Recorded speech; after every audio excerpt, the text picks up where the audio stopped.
reacquainted last night, the O's and Nats got down to business. A back-and-forth affair went the way of the home team, thanks to timely hitting in the late innings.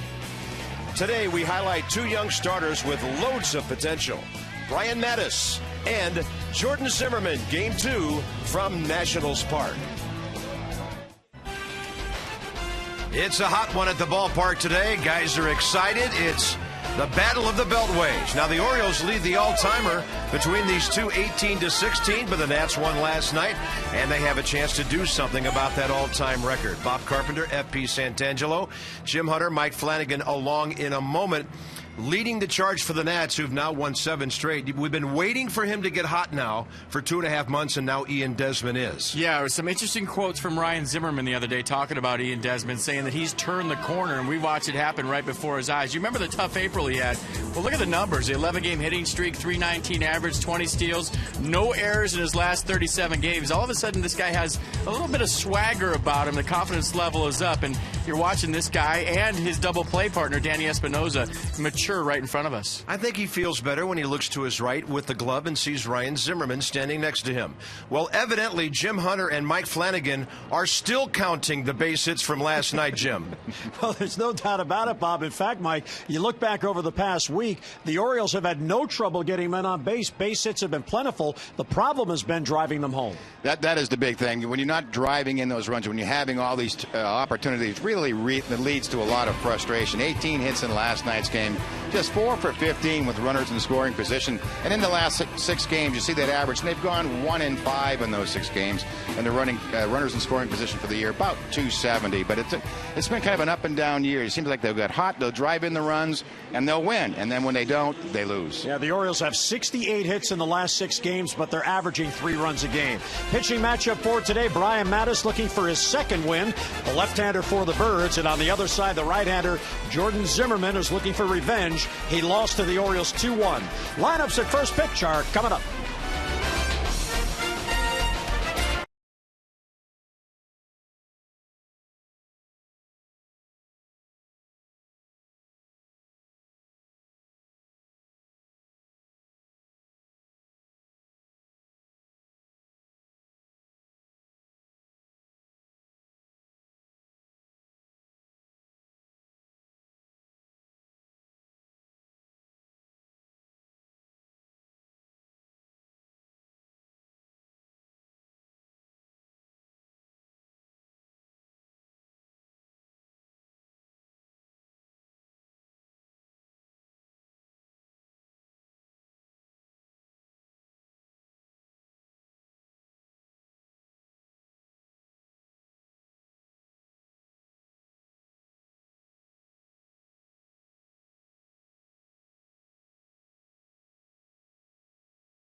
Brought to you by AT&T, the nation's fastest mobile broadband network. By BMW, the ultimate driving machine. And by Southwest Airlines. Find our fares online only at southwest.com. Going to be a warm day here. It's going to be in the low 80s as we start, but it sure feels a lot hotter. And it feels quite muggy here in town. Here's our game time conditions. Brought to you by Train. Visit train.com for an independent Train comfort specialist dealer near you. It's hard to stop a train. 54% humidity, mostly cloudy. And sunshine bathing the ballpark right now. Here's the Orioles lineup brought to you by Southwest.com. Derek Lee, 5th career 5-hit game last night, getting his batting average from .214 all the way up to .234 in one stroke. Pretty much the same lineup for the O's today. They just flip-flop Lee and Scott in the numbers 5 and 6 spots. Jordan Zimmermann, 2 career starts against the Orioles with a 2.70 ERA. Hasn't beaten them for lack of run support.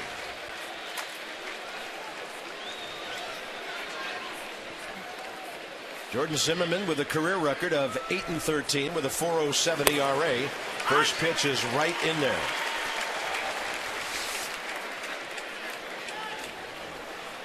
Right on time at 105. And slapped in the air right side by J.J. Hardy. Jason Worth for the first out of the game. Little scouting report on Jordan Zimmermann today. J-Zim or K-Zim? J-Zim's the guy that pitches a contact. Last time out it was K-Zim. 10 strikeouts in 7 innings against the Padres. Get him some run. He had no run support last time out, so that's why it's in the singular form. 3 is the magic number. He's allowed 3 earned runs or less in 66 of his 83 career starts. I was going to throw 8 is enough in there, too.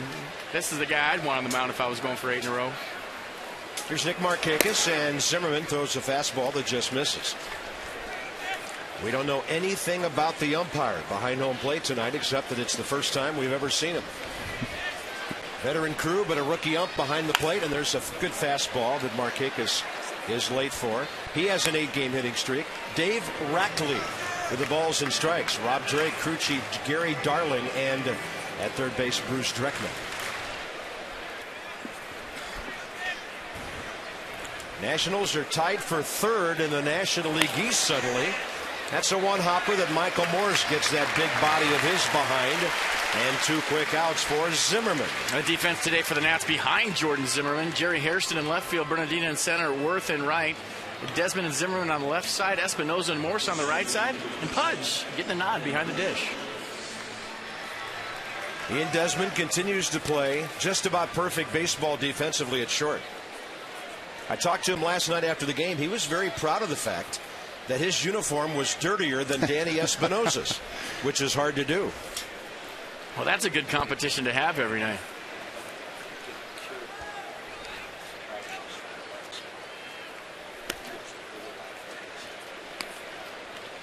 Adam Jones at .296. He's 1 for 6 career with an RBI against Jordan Zimmermann.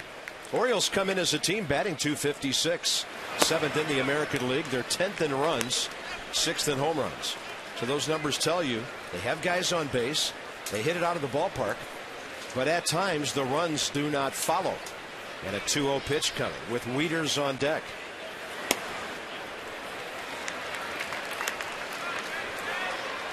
Kind of interesting. Mike gave you that number in the pregame show. Since 2000, a team losing with 3 players or more with 4 hits. The Orioles have done that 3 times. 0-3 at Seattle, 0-6 at Tampa Bay. Yeah, I don't think that's a list that you want to be on. Yeah, it's kind of unusual. Cleveland and the Cubs, the other 2. There's a bend don't break defense for the Nats yesterday. A couple of goal line stands. Toughened up in the red zone. That ball is really hit hard by Adam Jones. And Jordan Zimmermann gives up only his 4th homer of the year as Jones hits his 10th. A no-doubter to left field.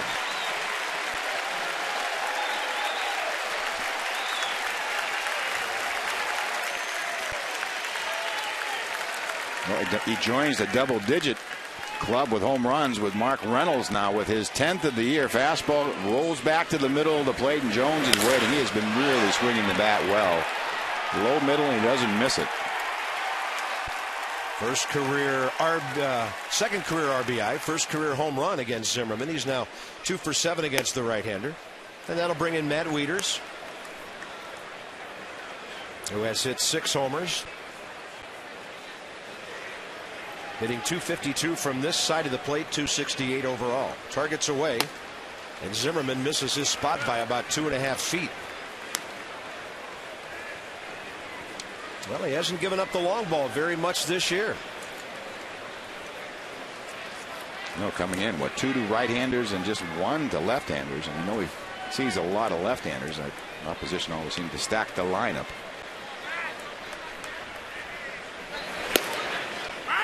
Pudge puts out the mid as if to say, that's where I'm wanting that ball. A good running fastball to the outer half. And it's 2-1. Boy, the American League had a big night last night. They went 10-4 against the National League.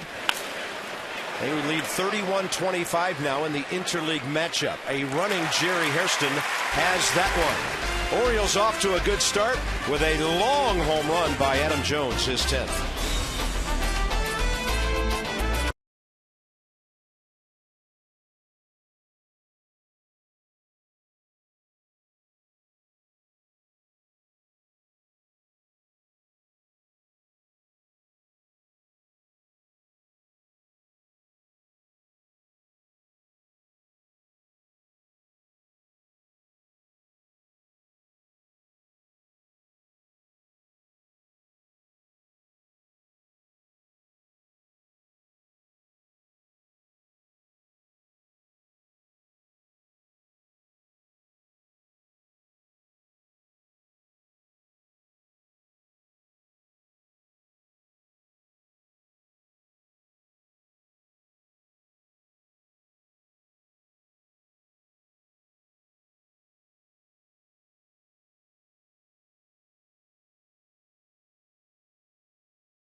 Home run gets the Orioles on top early. National starting lineup packaged by the UPS store. We love logistics.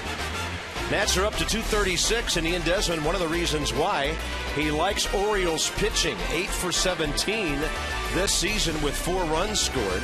So he's a viable number 2 guy right between Worth and Zimmerman in this resurgent Washington lineup that again features the pitcher batting 8th and Roger Bernardino 9th against Brian Mattis. Yeah, Mattis, 4th start of the year, coming off his shortest outing of the year. So he had numbers not usually Brian Mattis-like. AFCIA Intelligent Report. Visit AFCIA.org, the Association for IT Pros, and for Brian Mattis, who will be getting at bat. He's coming off his shortest outing of his professional career, and he's had trouble in the first couple of innings. About the half the runs that he's allowed have been in the first 2, so getting at bat.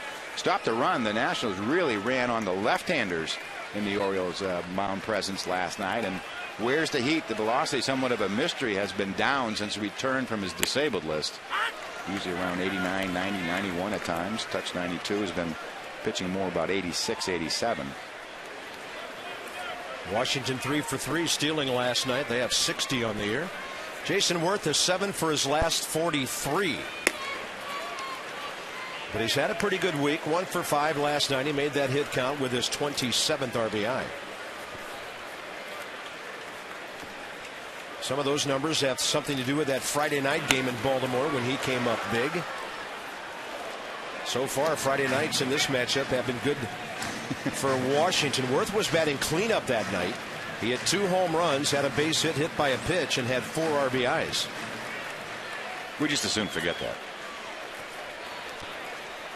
It's a new day. There's always a new day in baseball.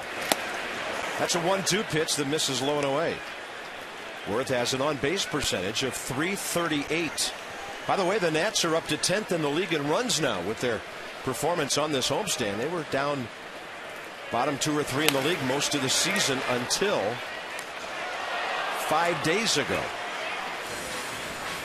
So Jim Riggleman's ball club 34 and 36 with a hot Desmond on deck. They're 6 over 500 at home. Even with the Orioles 2-2.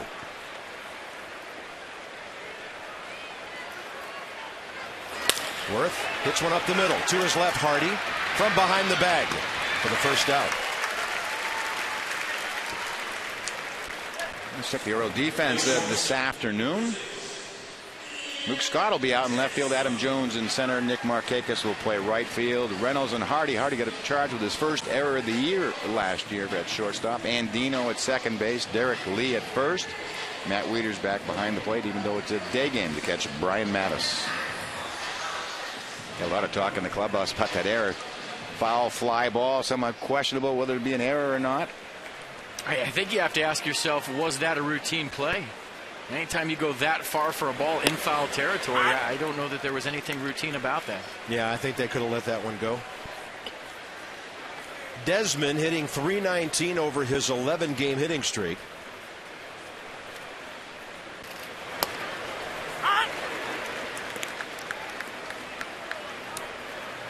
Getting his batting average up to .240.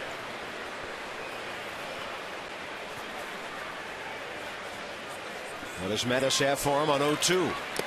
Off speed, right over, but low. And that's the thing with Brian Mattis. Really likes to mix his pitches, and he'll throw anything at any count when he's right. Very unpredictable as far as pitch selection.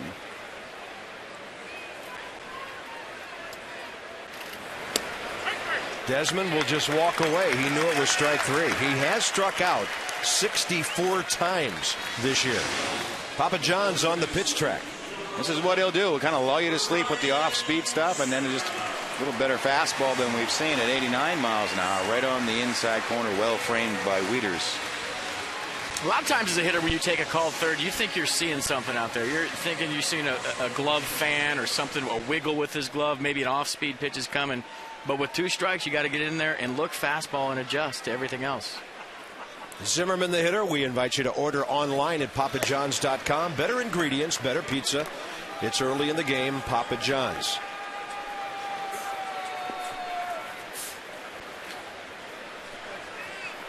Zimmerman ahead in the count. In his 13th game of the year, batting .292.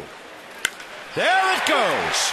See you later. Close to the concourse, and this game is tied. I guess he's officially back now.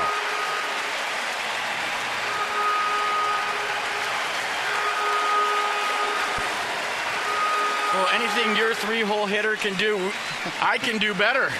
Jones with a home run in the first inning, top of the first, and Ryan Zimmerman in the bottom of the first says, I got your homer, and I'm going to go a little bit farther. You see the location of the pitch up and in, and he knew he got it right away. Look at him pull those hands inside the baseball. Doesn't come around that pitch. You come around that pitch, it hooks foul. He stayed inside of it, got the true backspin, a lot of carry. That ball was hammered. His only other homer this year, April 5th against Anibal Sanchez in Florida. That was a low laser down the line. This was a mighty shot, and the game's tied. So the Orioles have hit their 67th. The Nationals have hit their 65th. And here's Michael Morse in what's suddenly a tie game. That may be the longest homer I've ever seen him pull in this ballpark. He hits a lot of his out to left center and straightaway center, but we don't often see Ryan pull that much. Well, you can tell he was getting close last night. A couple of line outs to center field. He had that big single up the middle in the 5th inning. So his first 3 at-bats last night, he scored up the baseball. So all of a sudden the timing there for Ryan Zimmerman after a long stay on the DL. Look out here, 2-0. And Morse didn't get what he was looking for, and it's ball 3. And Mattis not giving in. 82-mile-an-hour changeup.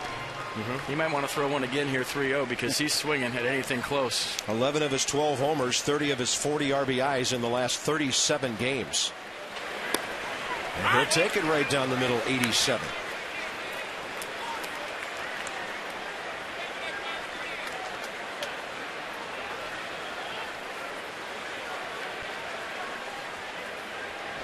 Hitting .500 on 3-1.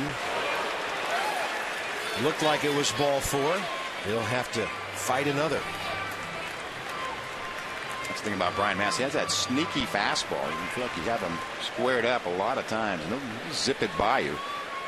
A lot of late life. He'll more apt to cut than it is to sink. That was only the 3rd home run he's given up this year. Of course, he's only been out there for 13 innings now, making his 4th start. Came in with a 1-1 and a 5.11 ERA. Yeah, sneaky or not, though, Mike, you know you don't want to flirt with that high fastball 3-1, 3-2. And those last couple of pitches have been up in the hitter's eyes. Those goes a long way if you get on top of them. Yeah, he made a couple of pitches early in this inning right to the glove, but since then he really has missed his fastball location. 3-2 again to Morse. And that'll be off speed and frees him. Best of times, worst of times for a couple of hitters. Desmond and Morse frozen on strike 3, and then a frozen rope by Ryan Zimmerman. Jones is homered. Zimmerman is homered. 1-1. O's Nats.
Game tied. Maryland Lottery double play contestant of the game, Herbert Fuchs from Princess Anne. For every double play the O's turn, he wins $1,000 from the Maryland Lottery. Turn double plays into cash. Enter to win. mdlottery.com/double play. Here's Derek Lee. Nobody can get this guy out. It's unbelievable how he's swinging. He is 6 for 6 in this series. Pitch him away, base hit. He's going up the middle. He's using the ballpark, Mike. That he is. He's using all the field. There really is no way to pitch him when someone is this hot. This is pretty much a pitcher's pitch, but you see, head right down on it. You can watch him track it nice right off the barrel of the bat. Well, I guess the Nats can feel better about something. At this stage last night, the Orioles already had 3 hits. Now they just have 2. Here's Luke Scott, who was hitting in front of Lee last night. Luke went 0 for 5 with 4 ground balls and a swinging strikeout. 1 for 2 career against Zimmerman and hitting .244.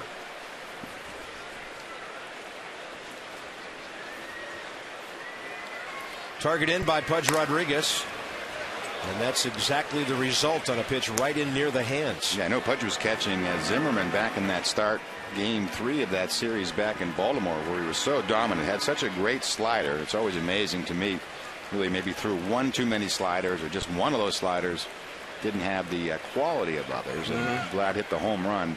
Seems like a whole different game plan with Pudge behind the plate today with Zimmerman. A lot more fastballs early in this game. He threw 94 pitches in just 6 1/3 innings that day. And of course, Vladimir Guerrero got him after a Markakis single with that home run to left, the difference in a 2-1 game that gave the Orioles that series 2-1. Yeah, and he was really not in any trouble in that game. A couple of walks, I think, in the second inning of that game. But other than that, he really cruised through that game. He had 1 hit given up until that 7th inning. 1 ball and 2 strikes to Luke Scott. Breaking ball, and the outstanding defensive catcher Rodriguez slides over to cover it. 2-2. And Mike, that was the story of Zimmerman's last start in San Diego. A lot of fastballs by the Padres hitters. Had a plus fastball going that day. Command was great. The late life was great. So maybe off of that start, a little more confidence in number 1 today against the Orioles. Got some good fastball hitters on this team. And a 2-2. Off speed, Scott, right field line. Worth will get there. And that's the first out here in the top of the second. Call Luna for up to 70% off all flooring. Shop smart. Shop Luna. 877-241-LUNA. A cavalier approach. UVA very proud of these two guys who used to be teammates down in Charlottesville. Since 08. Reynolds 9th in slugging. Zimmerman 3rd. Home runs. Reynolds first. Ryan 2 spots behind number 1 in runs scored. Can you imagine the talent on that team when the Uptons got there as well? That was a great interview Johnny Holliday did with the two of them before the game. We hope you saw that. They were also talking about running the bases. That was a good base running ball club they had. Well, must have made it awfully easy for the area scouts to go check the local talent. We're going to go to one game and see 4 guys who are going to be in the big league someday. Yeah, that makes it pretty easy. And if we can sign one of them, we've done a good thing. Probably it's a question of who's the best. Yeah. Mark hitting at 205 with 12 homers, 35 RBIs.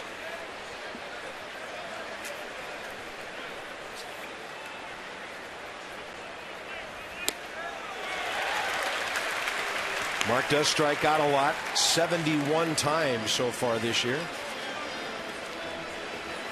Part of that Arizona team that struck out over 1,500 times last year. By the way, 3 hitters in the American League, led by Adam Dunn, have struck out more than Reynolds. 1 ball and 2 strikes with 1 out.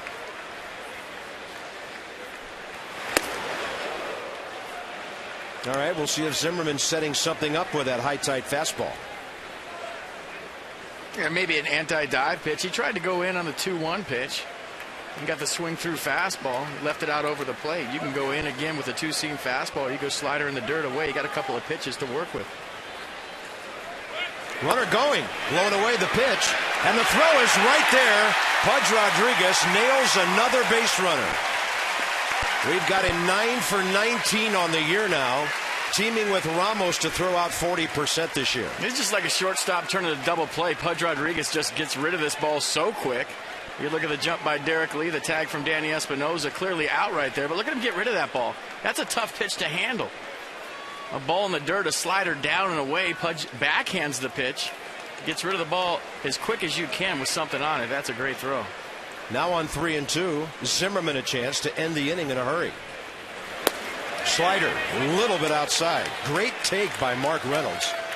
By the way, ask Mark Reynolds and Ryan Zimmerman about each other. Here's what you get. No, he was always, smooth fielding shortstop, hit a little bit, and, we grew up playing against each other. It was always a good battle.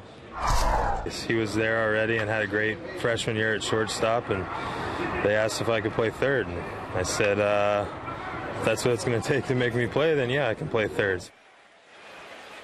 He's an okay third baseman, by the way, now. Robert Andino hitting .259 in the 8 hole for the Orioles. Ryan won a Gold Glove a couple of years ago, and as I mentioned last night, were it not for throwing errors, he would have won another one last year.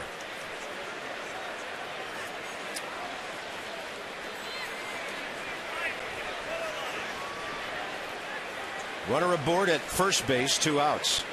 Orioles getting their share of base runners again. And Zimmerman falls behind 2-0. He does have the pitcher on deck. But in the National League, you'll be a little careful if there's a man in scoring position right now. But if a guy's at first, you want to go ahead and get that number 8 hitter if you can.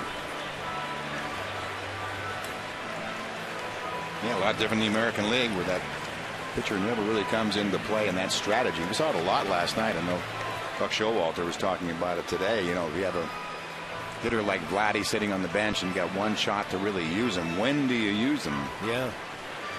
By the way, you saw that ratio. Zimmerman now only half of his pitches, 4 strikes. He was 14 pitches, 8 strikes first inning. Having a location problem right now. Not with that one, 94. Well, there's no question about the stuff he has this afternoon. That's an easy 94 with life. Now, I think there's no question you go after Andino. You got a runner on first. He's not in scoring position. This guy's not an extra base guy. He did have a double last night. You want the pitcher leading off next inning. But he goes 3-1. And he's not nibbling. He's just having a hard time finding any corners right now.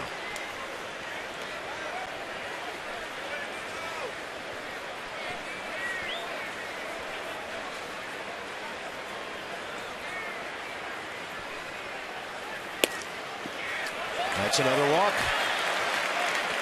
Well, you cost yourself lots of pitches when you do this with 2 outs and the bases empty. When they caught Lee stealing, that was a 3-2 count, and now he's gone on to walk Reynolds and Andino. And Brian Mattis has 2 career at-bats. He's 0 for 2.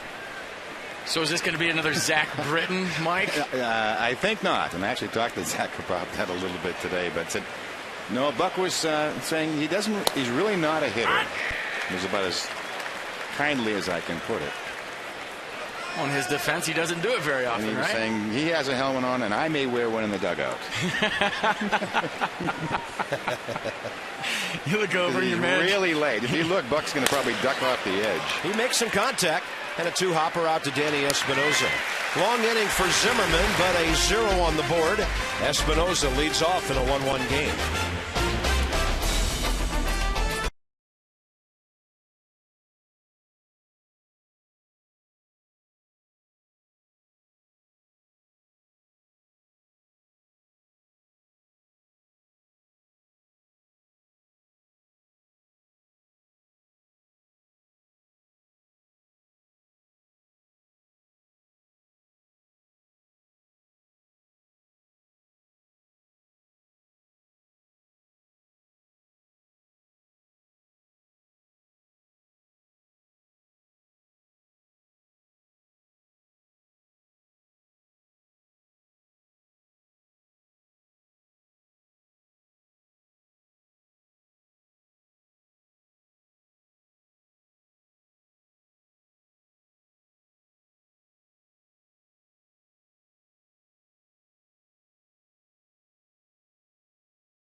Rodriguez for Washington, bottom of the second. When you come to Nationals Park this summer, expect flexibility. It's our new midseason flex plan. There are several of them, and take a look. You can pick 3 games, get a 4th one free, plus you get a new era ball cap, the official cap of Major League Baseball. Nationals.com/flex for all your ticket, promotion, and ballpark information. Dialing long distance so far, Mike. How about your guy? Yeah, not lasting long. Target low and away, ends up low middle. Outstanding bat speed by Adam Jones. Joins the double-figure home run club. FP, how about our guy? That same pitch, same location, up and in. He pulls his hands in and gets all of that one. Barrel to the ball, and that ball just exploded off Ryan Zimmerman's bat. There's Danny Espinosa hitting .233. From the right side, he has been outstanding this year. .314 right now. He's going to tap that one in the air.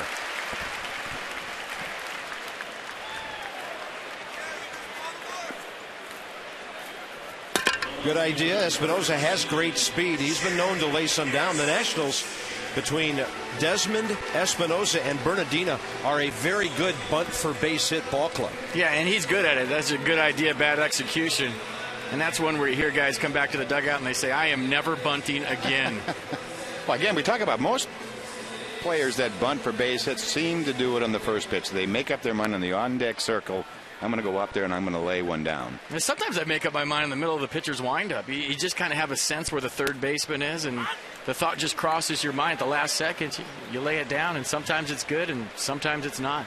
Jerry Hairston Jr. was perfect last night against the ball club that brought him to the big leagues. A base hit, 2 doubles, a run, an RBI, and a walk. He's hit .288 now over his last 32 games. And Mike, I know us national guys cannot say enough about the job Jerry Hairston and Alex Cora did over at third base while Ryan Zimmerman was out. But you know the value. You were a GM. You know the value of having guys like this on your ball club. Yeah, they have versatility. And it really comes out when you obviously come down and play the National League. Players that can play multiple positions. You know, Jerry can play, I think, all the infield positions and certainly the outfield as well. Probably everything but catch. And you probably could ask him to catch, and he would try that too. But that versatility. He goes swinging on 0-2 from Mattis, dumps one down the right field line. And a base hit on an 0-2 pitch. Washington's second hit of the game. Jerry Hairston, who's he think he is? Derek Lee? Those guys are a combined 10 for 10 in this series. And nice job of battling with 2 strikes. Jerry Hairston Jr. all season long has done a nice job with 2 strikes. And you look at the pitch up and away right there, getting on top of it, staying inside of it. And it doesn't matter what it looks like. It's a line drive in the box score. Another hit for Jerry Hairston Jr. He'll be flirting with 250 now after that hit. And here's Pudge Rodriguez hitting 221. Pudge is a guy, though, who's made his hits count this year. 2 homers, 16 RBIs. So he has 21 hits, and he's driven in 16 runs. By the way, the hit count is at 2,838. Mattis ahead with 1 out here in the second.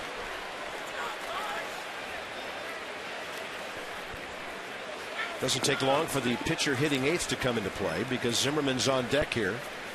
And he is a pretty good hitting pitcher.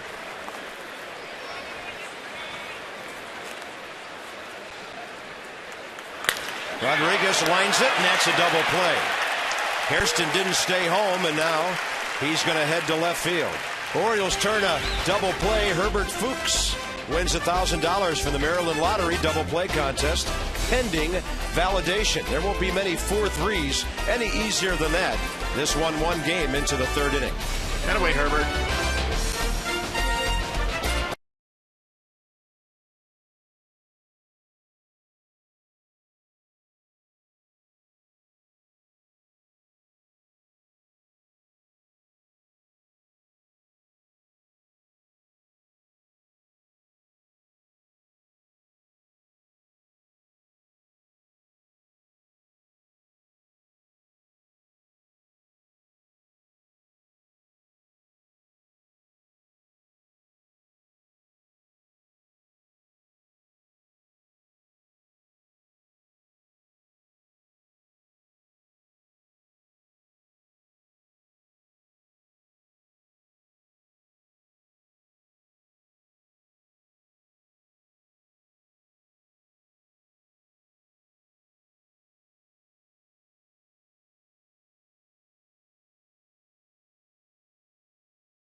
Walks, everything you can find. For every Nationals walk this season, Care First Blue Cross Blue Shield gives $50 to the Boys and Girls Club of Greater Washington, D.C. To date, 215 walks, $10,750.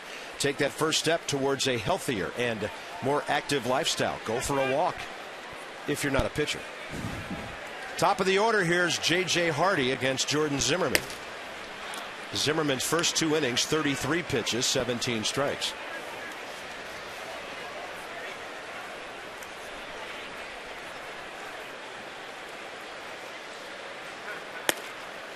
And it goes 2-0. Not the greatest command so far for Jordan Zimmerman. Very rare to see him walk 2. He came into this ball game in 81 innings, 61 strikeouts, 16 walks. That's as close as we'll ever come to a foul ball. I saw Mike leaning over the glass to have a look. I had a chance. It's going to have to say Titleist to get up here. I don't think King Kong could follow one off up here. There's a souvenir. Congratulations, young lady. 2-1 pitch. I think she'd rather have a snow cone, though. That ball's pretty well hit to right, but Worth is going to track over and grab another one. The first 3 outs of all 3 innings out to Worth, and it's been J.J. Hardy twice. And right now the Orioles leadoff man is 0 for 6 in the series with a sac fly last night. They really came in red hot off of that Toronto series. Yeah, I saw his numbers last night, Mike, hitting just under 300, and his on-base percentage was up to nearly 370. Nick Markakis bounced out to Michael Morse first time.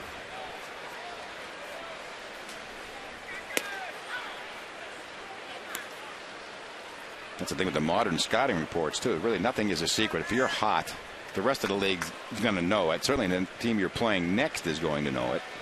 Well, they'll know it the second you're hot. It's on Twitter. Yeah, the second, right. You get your third hit, it's on Twitter. Everybody knows you're locked in.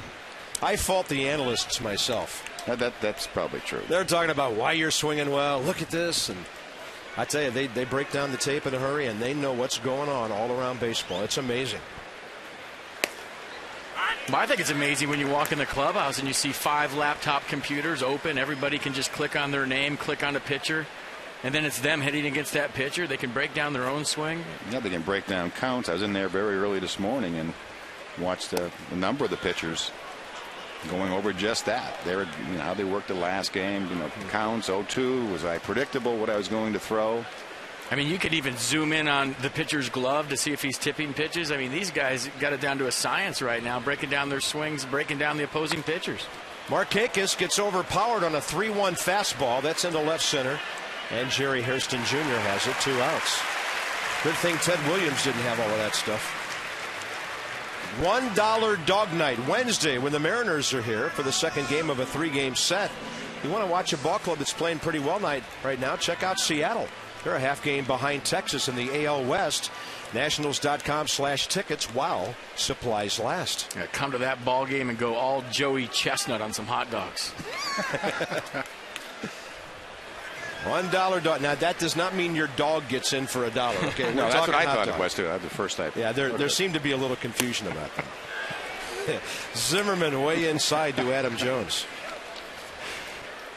We already had a Pets in the Park day here. How did it go? There was a lot of yapping going on from the right field seats. I know that. I just put it this way. I wouldn't have want to have been part of the cleanup crew for that one. There's a guy with a dog.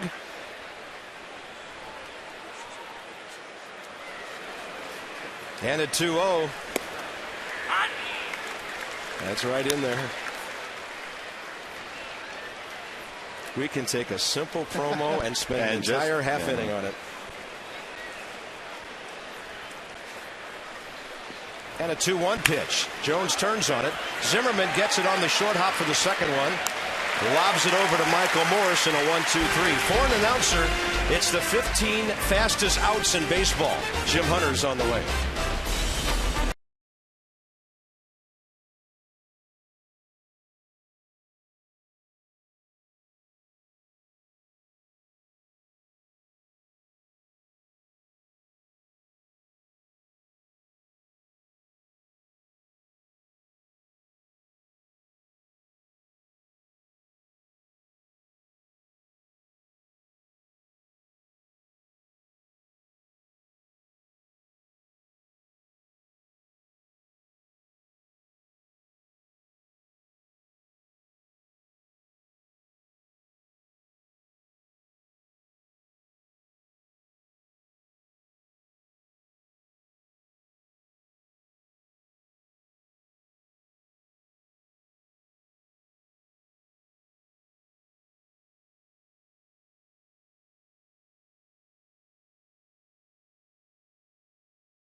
Go to the bottom of the third here at Nats Park in the Mid-Atlantic rivalry in the middle game of the 3-game series. And welcome into the booth, Jim Hunter with FP Santangelo and Mike Flanagan. Kind of the game we expected. Jordan Zimmerman pitched the game in Baltimore, lost it 2-1 on a Guerrero home run. But even when he gets behind, he has that ability to come back at you. Yeah, doesn't have his best command today, but he's fighting out there, made one mistake, and so far, so good for Jordan Zimmerman. And I think on the other side for Brian Mattis, Mike, even though it's only a couple of innings, a little bit better velocity. He's hitting 88. That wasn't there in his last Yeah, start. the velocity a little bit better. And what happens when you throw a little bit harder, you get more life on your fastball. I've seen this ball cut a little bit more, maybe sink a little bit more than it has the last few starts. And it's interesting, each team with a solo home run. It was the number 3 hitter in the order, each coming in the first inning. So 1-1 as we go to the third. And Brian Mattis going to work, and he deals a strike. Jordan Zimmerman, the pitcher, leading off. He's in the number 8 spot in the lineup. And there's a ball hit towards the middle. Hardy back of the bag, a long way to go. Plants and throws, and he got it. And very impressive how these Nationals pitchers run down the line. Last night, it was Marquis forcing Reynolds into a throwing error, and look at this. A nice play by Hardy, but Jordan Zimmerman smelling a hit. Good hustle down the line. That's the way you do it.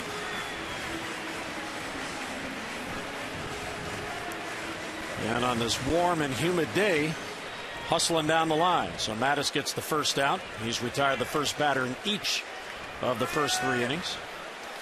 Number 9 batter Roger Bernardina takes high.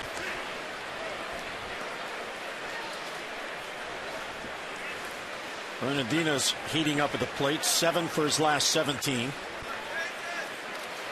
Shows bunt and pulls back, takes it high. With Jim Riggleman going unconventional and having the pitcher bat 8th, and it's hard to argue with a 7-game winning streak. What this also does, though, FP, is with Bernardino in the number 9 spot, with his speed, if he gets on and turns the lineup over, what a threat, because Jason Worth, an RBI man, Ian Desmond behind him, and now you got Ryan Zimmerman back. And you guys see this all the time in the American League. A lot of times you'll put your 9-hole hitter as the second leadoff guy, and I think that's what Jim Riggleman is thinking, putting Roger Bernardino 9th and hitting the pitcher 8th. I know he hit leadoff when he had that series up in Baltimore and did well. Getting at the top of the order. And he was the leadoff hitter until Jason Worth was put into that slide recently. 7 for 7 since Worth has been leading off. 7 for 7 since the pitcher's been hitting 8. So if it ain't broke, don't fix it. I said I'd be very surprised if there's much of a lineup change the last few days. Bernardino swinging through strike 2. And Mattis got him. He swung through it and looked surprised that he missed it. He looked at his bat as if there was a hole in the wood where the ball went through. Let's see if he's throwing the invisible ball. 2-2 pitch. Big sweeping breaking ball. Pitch Track brought to you by SAIC. SAIC is holding a career event on June 28th for cleared IT and software professionals. Visit SAIC.com/baseball to learn more. And that already the 3rd strikeout for Brian Mattis. Mattis today is making his first career start against the Nationals, and he deals low to Jason Worth, 1-0.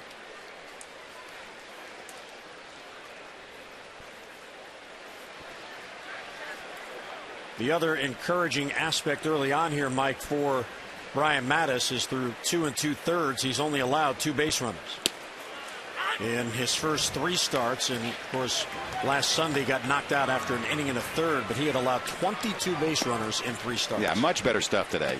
I mean, it's really only a couple of miles an hour, but it's a big difference from 86 to 88, 90 miles an hour. Check swing appeal to first, and Rob Drake says he checked in time. Yeah, what it does, you see right there with the 80-mile-an-hour changeup, if you have a 9 or 10-mile-an-hour variation between the speeds of those two, that's a swing and a miss. But when they're your fastball is 86 and your changeup's 84, just not enough of a degree of speed change in between it to get a swing and a miss. The hitter can really hit both pitches. And plus, if you can throw that curveball for a strike when you're behind in the count, the 1-0 curveball to Jason Worth, a good way to steal a strike. Mattis falls behind 3-1.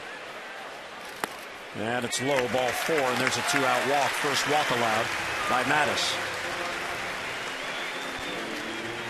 Here's a look at the PNC Minor League Report. Solutions that help you achieve your financial goals. PNC for the achiever in you. Well, for the Orioles and the Nats, how about these guys going 1-3 in last year's draft? Bryce Harper tearing it up at Hagerstown. Manny Machado, who missed about a month with that kneecap problem, but he's back at Delmarva now. And after the South Atlantic League All-Star game this week, he's going to get promoted, and he'll be playing at Frederick. So both those guys making their names known as they expected to by each organization.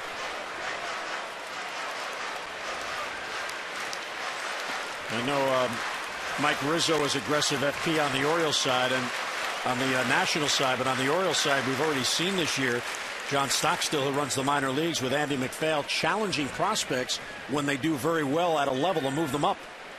Well, you want to be rewarded. If you're in the minor leagues and you're hitting 3-something and you stay at that level, you start telling yourself, what do I have to do to move up?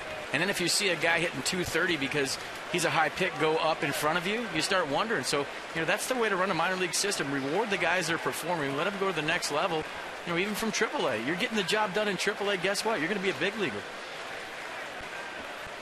It was interesting a couple of weeks back. Xavier Avery, who's one of the Oriole better prospects, outfielder at Bowie, he was scuffling at the plate, and another outfielder from that team got promoted to AAA. It wasn't Xavier. And as soon as that happened, Xavier got hot at the plate. Yeah, but that's frustrating. There's a lot of organizations that'll promote guys just because, they're a first or a second round pick. And even if they're not performing, if you're one of the guys that's down at that level, whether it's A-ball, AA, or AAA, and you're hitting 310, 320, or driving in runs, and all of a sudden some guy that's hitting 240 goes to the next level, you start wondering, what do I have to do? And you start to lose guys that way. So I'm always a big believer in if a guy's getting the job done and he's showing that he's better than that level, move him to the next level, regardless of what pick or how much money you got in him. Yeah, there's times it's a minor league. You can certainly feel like you are really out of the picture or a long way away from the major leagues. You see that's one of the difficulties of going through the minor leagues, and that's some of the problems today with, as you say, the draft picks that move up maybe when they don't quite earn it, but they put their year in an A-ball, and it's time for them to go up. 1-2 on Desmond with Worth at first and 2 down. 1-1 tie. Worth is running, and the pitch is popped up to shallow right. Long run in for Markakis, and he'll get there. So the inning is over. A 2-out walk and a man left. We'll go to the 4th. Matt Wieters, Derek Lee, and Luke Scott coming up in this tie game.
National Troop Recognition. We serve today for a better tomorrow, and the daily occurrence here at Nats Park as the Nationals recognize and honor members of the armed forces. Even Pudge Rodriguez is applauding the servicemen standing behind them. And a nice gesture and a standing ovation all around. Nicely done by the fans. 1 run on 2 hits for each team with a solo home run in the first. Jordan Zimmerman getting set to go to work. Matt Wieters, Lee, and Scott. So just 2 hits, 1 a home run. He's walked 2. And he came back-to-back in the second and does not yet have a strikeout. Wieters' aggressive cut fouls it back. And that's a good sign right there for Jordan Zimmerman. He's got that late life on his fastball, Micah.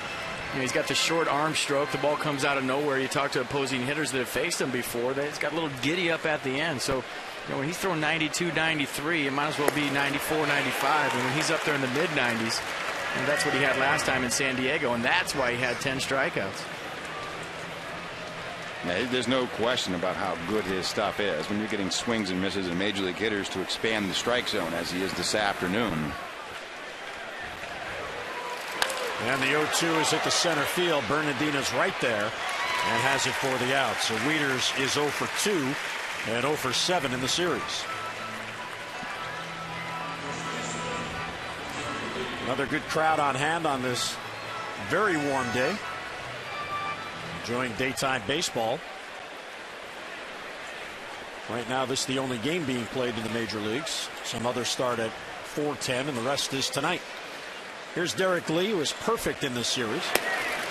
And he takes high. Last night, he had a 5 for 5 night, 4 singles and a double. And he singled his first at bat today. So 6 for 6 in the 2 games.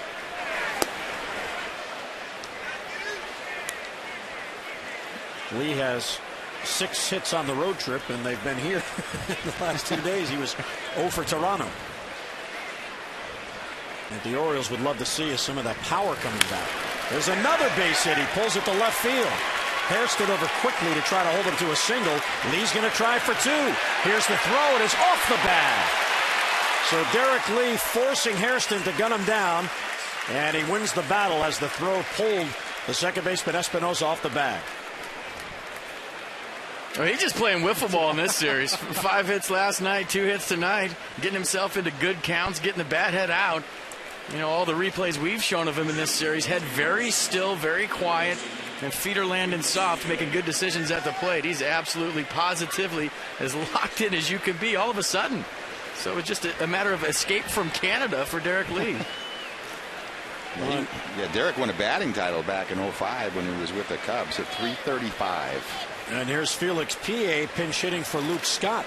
So Luke leaving the game after just 1 at bat. There's a ball hit towards right field. That's a base hit.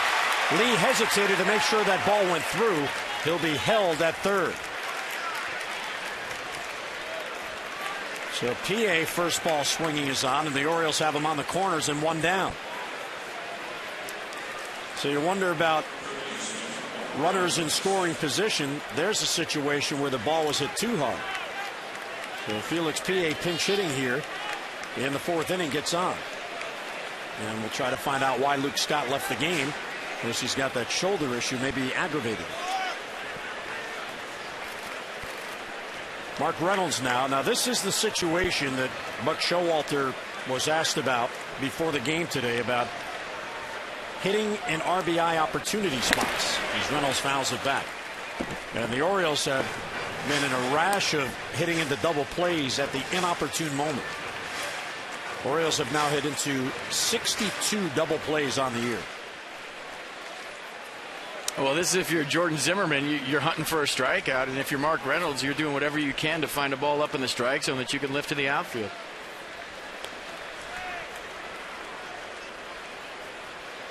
PA has a modest leadoff first. Zimmerman a long look. And Reynolds swings through it. It's 0-2. And that was a mistake. He said that was not a good breaking ball. I mean, he got his cookie right there, an 86-mile-an-hour slider right out over the plate. And this is the pitch you're hunting. You got runners in scoring position. You got to seal the deal right there on that pitch.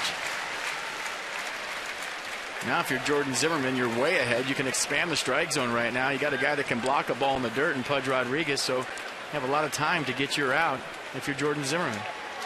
It just seems like Reynolds has been more apt to really chase up than really away and down for him.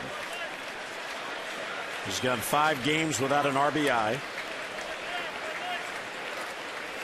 And the 0-2 is high and tight.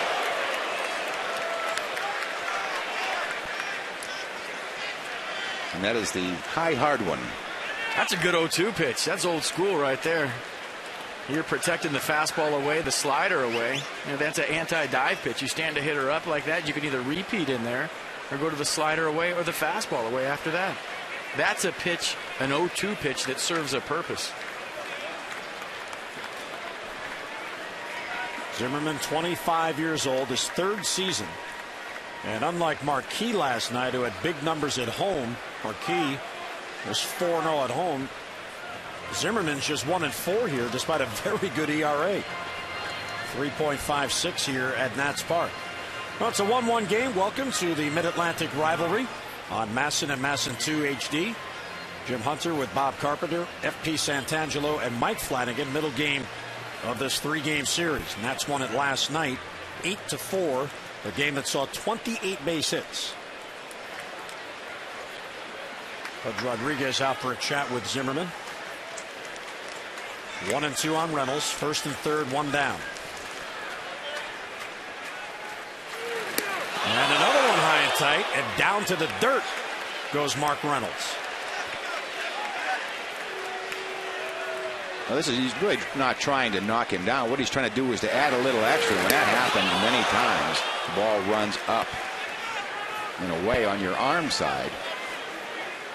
I mean, is that hard for a pitcher? You're trying to be down in the strike zone all day long. All of a sudden, you try to climb the ladder. A lot can go wrong, right? Well, usually you lose your control when you go to add a couple of miles an hour. Something will break down your delivery. Either you're pushing off a little too hard to get the extra couple of miles an hour, or your arm comes through too quickly. And Reynolds gets a piece to stay alive. Yeah, I don't think there was any intent to sort of brush Reynolds back in that situation. Again, I think it's just looking for a little bit extra fastball and coming out of his hand a little premature. Andino waits on deck. Orioles trying to get the lead here. Leadoff double. Lee moved up one base on the single by PA. Orioles have now out-hit the Nats 4-2 in this game.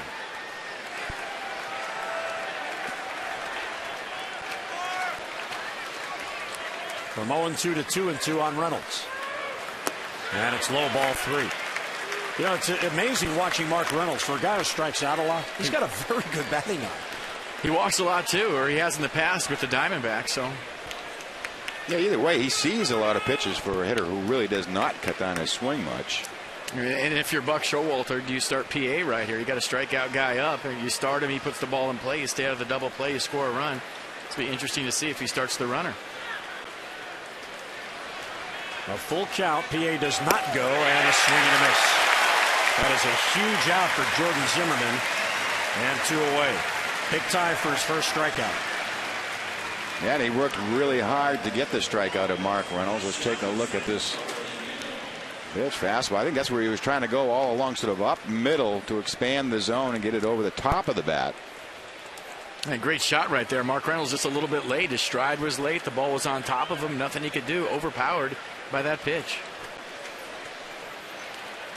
So it's up to Andino, who walked his first at bat. And there's a strike taken 0-1. So even with the Orioles struggling over the last week with runners in scoring position, they get a base hit in this inning with a runner in scoring position and can't score him because Lee waited to make sure that ball got through, and then he was held at third. Orioles 1 for 3 so far in those situations.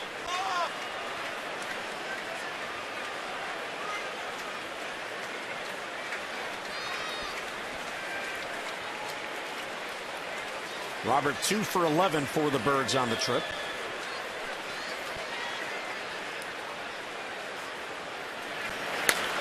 This would slice foul the other way. The Orioles made 2 roster moves after the game last night. Jeremy Accardo, who was the losing pitcher, designated for assignment, and Ryan Adams sent back to AAA so he can get back in the lineup and play every day. Ryan, in his time here, had made only 6 starts. Brad Bergeson is here. He's in uniform. He's in the bullpen.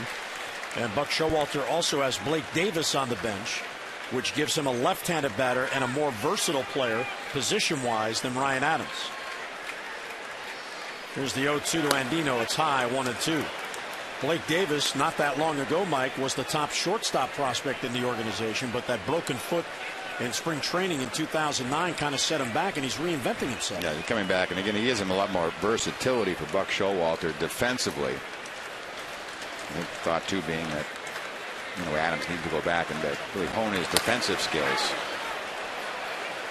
Yeah, Buck Showalter said before the game he had a long talk with Adams last night and encouraged him to take the lessons of what he learned here of how fast the game is here what you need to do to be prepared. Take that down at AAA and work on that to get back here.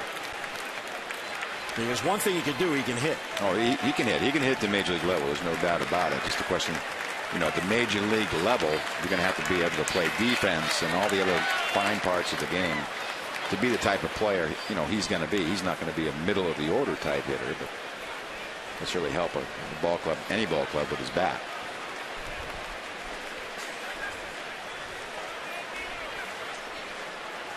Zimmerman up to 64 pitches as he works here in the 4th inning. And Dino would love to get on, not only to get the run in, but to get the Mattis at bat out of the way. He's on deck. A bouncer right to first base. Right there is Morris. He'll step on the bag, and the Orioles waste another opportunity. Zimmerman, Morris, and Espinosa coming up in this 1-1 game.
Finally win a race. Will we be here to see it? Thomas Jefferson, George Washington, they're going down the stretch. It was a close one, a photo finish, and George pulls it out for a second consecutive night. The father of our country. Your grandchildren won't be here to see it. We want Teddy. We want Teddy. Well, we'll go to the 4th. PA, who pinch hit for Luke Scott, stays in the game in left field. We'll try to find out why Luke did leave. Ryan Zimmerman, Michael Morris, Danny Espinosa against Brian Mattis. Zimmerman, a long home run, his first at bat. And Mattis gets ahead 0-1.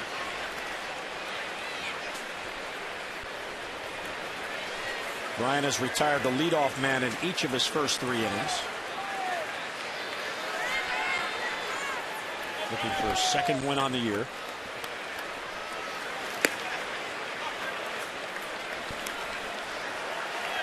In his first 3 starts, he threw a total of just 12 1/3 innings. He got 5 ground outs, but 15 fly ball outs.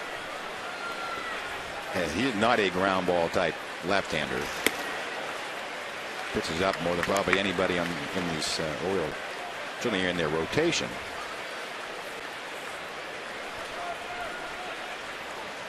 "24 years old now, 4th overall pick in 2008. 2-1 is hit to center field. Jones is right there. That was a laser beam line drive, and Jones has it for the out. 1 down in the Nationals' 4th. All Orioles full and partial season plan holders are reminded their exclusive State of the Orioles event is set for next Saturday at Camden Yards. All plan holders can enjoy a private Q&A session with both Andy McPhail and Buck Showalter that begins at 4:30 prior to the game against Cincinnati. Plus, full season and 29-game plan holders recently received passes to an exclusive autograph session with the team beginning at 3:45. Plan holders with questions, contact your personal account representative at 888-848-BIRD or Orioles.com/OCP. And that is always a lively event because the customers get to ask the guys who run the team the questions. Here's Michael Morse. And he takes low. 2-0 the count. Adam Jones and Michael Morse during batting practice today were going at it a little bit. Former teammates in the minor leagues in Seattle, good friends. And neither one of them getting cheated in this series. Morse really hasn't done a whole lot of damage, but he's just that type of hitter that just looks like he's a big-time threat. He's been locked in for over a month. His numbers have been absolutely unreal.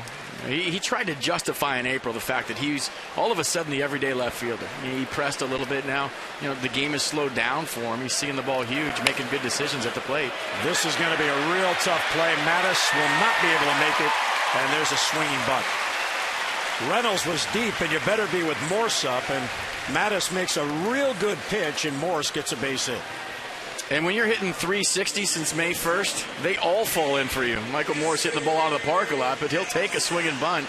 Like I said earlier, a line drive in the book, and when you're locked in, that's just how it goes for you. Everything's dropping, everything's falling, even your miss hits or knocks. Yeah, that's that no man's land swinging bunt. We've seen a lot of that, this seems like, this year. Pitchers have good stuff. They'll top a lot of balls to that third base side, and there's really not much you can do. Danny Espinosa takes low. And on the other side of it, when you're going bad, there's 22 guys on defense.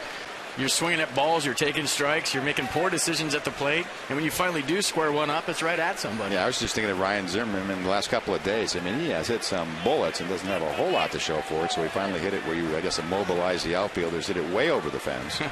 But, you get the swinging bunts and. Breaking ball stays outside. 2-0 on Espinosa. As Mattis falls behind. He's trying to keep that perspiration off his pitching hand, which is very difficult to do today. Hairston Jr. waiting on deck.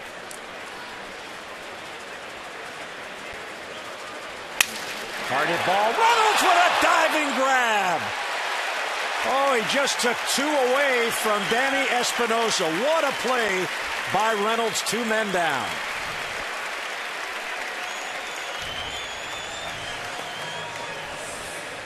Now watch this right off the crack of the bat. Step and a dive. It did appear to be headed down the left field line. So how about that? He makes a great pitch on Morse, who gets a base hit on a swinging bunt. Makes a poor pitch to Espinosa, who rakes it and gets robbed. Well, the same thing, and Zimmerman's got the bull at the center, but Jones is playing him maybe where he shouldn't be playing, or certainly where Zimmerman didn't want him to play. So the 2 hardest hit balls of the inning, outs. Gary Hairston now takes high. So I guess that means Jim Thrift is having a good game.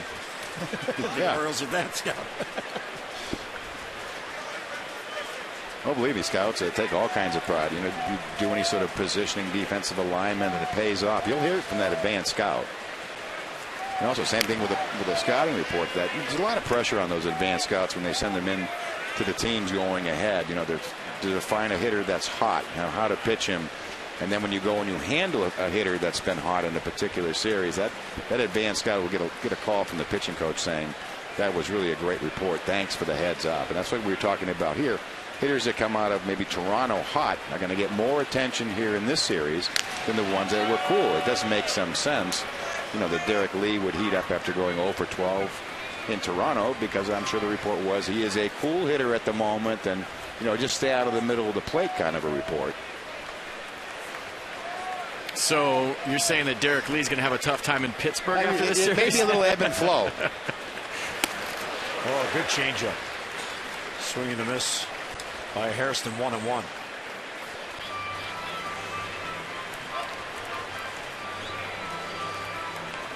Yeah, high changeup, middle of the plate. Again, it's a differential in the speed, not the location, that makes it effective. Convergence Pitch Track, Convergence technology with Citrix are the winning team to desktop virtualization. Call the experts. at 301-860-1960 or visit convergencetech.us. And that was a mouthful. I feel so. You had to stretch your cheeks out to say that. I love those reads. It makes me seem like I'm into the technology. Good pitch on the inside corner. But so Luke Scott left the game mid-back spasm. So he is day to day. What's going on this team with back spasms? It was encouraging. I did see Jeremy Guthrie running today. He was doing some sprints. So the reports were good on Jeremy. And the hope is he'll make his start on Tuesday.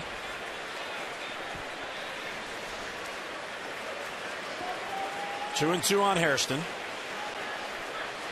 Mattis goes to first. Morse was leaning, but the throw was late. Michael Morse, 2 stolen bases on the year. He's been caught 3 times, and I was wondering if he was going to go sometime in this sequence. The Nationals have been doing a good job of reading Orioles left-handers so far in this series. On the year, I went and looked it up today. 17 stolen bases against left-handers, and only 4 have been caught. I mean, that's a pretty good number against lefties. Usually can't run that much. Yeah, they're 5 out of 6 against Mattis. 2-2 pitches, low ball 3. Espinoza stole 4 times without being caught. Desmond's been stolen 5 and not been caught once, and Worth has stolen 5 times and been caught just once. That's real good percentage against left-handed pitching. And the funny thing about it is a lot of times it's just first move. They're just betting on the fact that he's going to go home. As soon as he picks up his right foot, you go. Yeah, you'd almost think that they would want to steal it off of Mattis and not against Wieters. Morse goes on the 3-2, and it's outside ball 4. So Mattis lost him, and the Nats have 2 on with 2 out.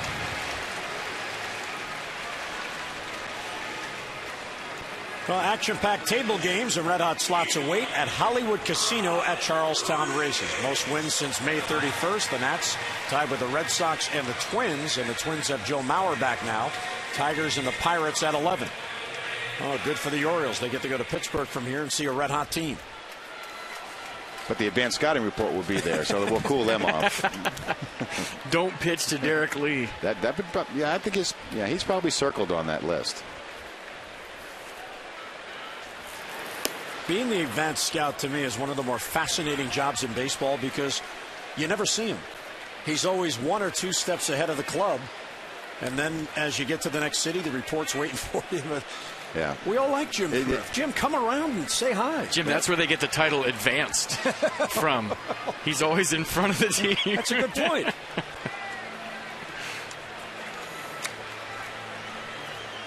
Pudge Rodriguez now. Hey, you guys, you should see this guy work out. We had an off day on Monday. I came here to work out at the ballpark with my 16-year-old son. Nobody in the whole park except for this guy in the batter's box. Medicine balls, running laps in the ballpark. He lives in my building. He works out at 9 o'clock every morning. So you wonder why he's able to perform at such an old age for a baseball player. It's because the guy has a work ethic like no other. First guy at the ballpark every day. He's out there taking toss, and just to see him with his personal trainer and his work ethic, his workout routine, everybody wonders why. How come he's playing so good this year? He's at the twilight of his career. He's still throwing out runners. He's still getting big hits. It's his work ethic. I've never been around a guy that works as hard as the guy in the batter's box right now. I've never seen anything like it before. Ball and a strike on him. Mattis trying to get out of a jam. And then deals high, ball 2. Mattis has now walked 2. He has struck out 3. Yeah, that's the thing. The players don't play a long time by accident. And really, the older you get, the more you have to do. But the harder it is to do. I mean, at the end of my career, the batting cage was right outside the door, which was right next to my locker. And I had trouble going to the cage because I had worked so hard my whole career. You finally hit the wall, and you get tired of all the work that goes along with it. The games are fun. You talk to football players all the time. They want to keep playing, but training camp kills them. Same thing with older baseball players. It's hard to work that hard at such an old age and to keep it going, to get up every morning, to get yourself out of bed after a night game, get your workout in. So props to him for being able to do that late in his career. 2-2 pitch. Foul tip. Wieters couldn't hold on. It popped out of the glove. Yeah, and on a day like today, a day game after a night game, the Orioles elected not to hit on the field. The hitters did work in the cage with Jim Presley. And that allowed Jim Riggleman to push back the BP a little bit, so they were able to hit a little later, but they did get their work in on the field. The late game last night, Buck Showalter allowed them a little more time. 2-2 pitches, high, ball 3. And I always thought the hardest part about a day game after a night game wasn't the game itself. It was the fact that, you had a 9:30 stretch or a 10 o'clock stretch in the morning when, baseball players are creatures of habit. You're used to sleeping until noon, 1 o'clock. The guys that don't work out like Pudge. Runners will be off with the pitch. Morse from second, Hairston from first. Big pitch for Mattis coming here on 3-2. And called strike 3. Rodriguez thought he had worked ball 4, and the breaking ball hit the corner. So Mattis gets a huge out, his 4th strikeout, and the game stays tied.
Atlantic rivalry, you'll know we're featuring the exciting new lineup of Jeep and Dodge vehicles on display here at Nationals Park.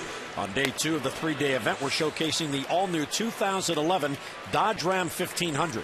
Its first in-segment rear suspension provides ride and handling capabilities unexpected in a pickup truck.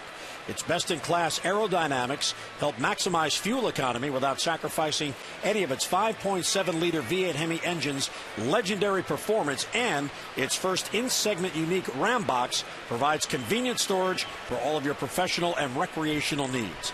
Visit your local Dodge dealer to learn more and schedule a test drive. You'll be glad you did.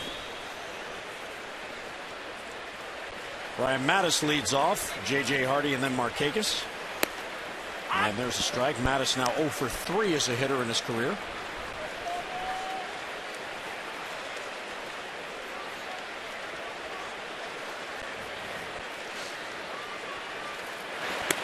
And there's another strike, breaking ball, and it's 0-2. Jordan Zimmerman is out of Auburndale, Wisconsin, and he pitched in college at the University of Wisconsin Stevens Point. As Mattis hits a fly ball to right, Worth is there, and he has it for the out, 1 away.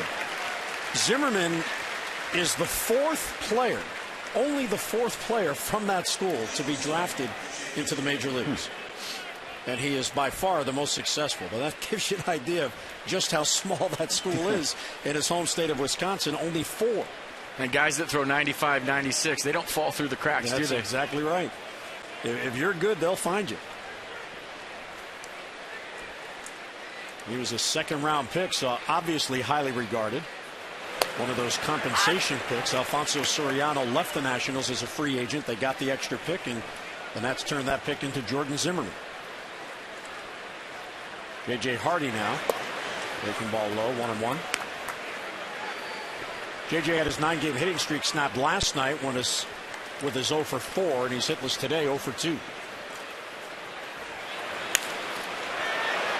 Not around on that one, and pulls it foul. You may go back to that advanced scouting report. I'm sure J.J. was circled as a hot hitter coming out of Toronto. Not saying that you're just instantly going to turn off a hot hitter by the scouting report. You still have to execute the plan. But it's different as a hitter, Mike, when the other team's paying attention to you and you're the circled guy in the report. Big bouncer to third. Zimmerman is there, and that lob toss across. You know, we wondered with Michael Morse, you know, one of the hottest hitters on the planet this month, and you know his average is climbing, the home runs, he's putting up all-star type numbers, and we wondered all the time on the air, would he be able to handle being the guy that you circle on the scouting? Yeah, the highlighted guy in the meeting, and he has. Every series, he's still hitting the ball well. He's doing, you know, what he did before that, but it's a different story when you're the subject of the pre-series meeting. Absolutely, absolutely. And I guess the ultimate compliment in those meetings when they go in there and they say, well, how do we pitch him? And they said, just change. Just whatever you're doing, mix it up, change. There's no one way to get him out. That, to me, is like the ultimate compliment to a hitter when there's no one way to get you out. Or this is the guy we're going to avoid at all costs. We're going to pitch around this guy and make somebody else beat us in this series. Yeah, that's the old don't let him beat you tag, which is the one you want to have. I mean, we saw that up in Toronto a little bit with Jose Bautista, where he was. He's at the plate, 2 outs and nobody on. It's a rally. Yeah, and with him, I guess the safest way is, well, you better pitch him down and away, and if he hits it out to right field, you tip your hat. Because if you come into him, he's going to get around on it. 3-0 to Markakis is there for a strike.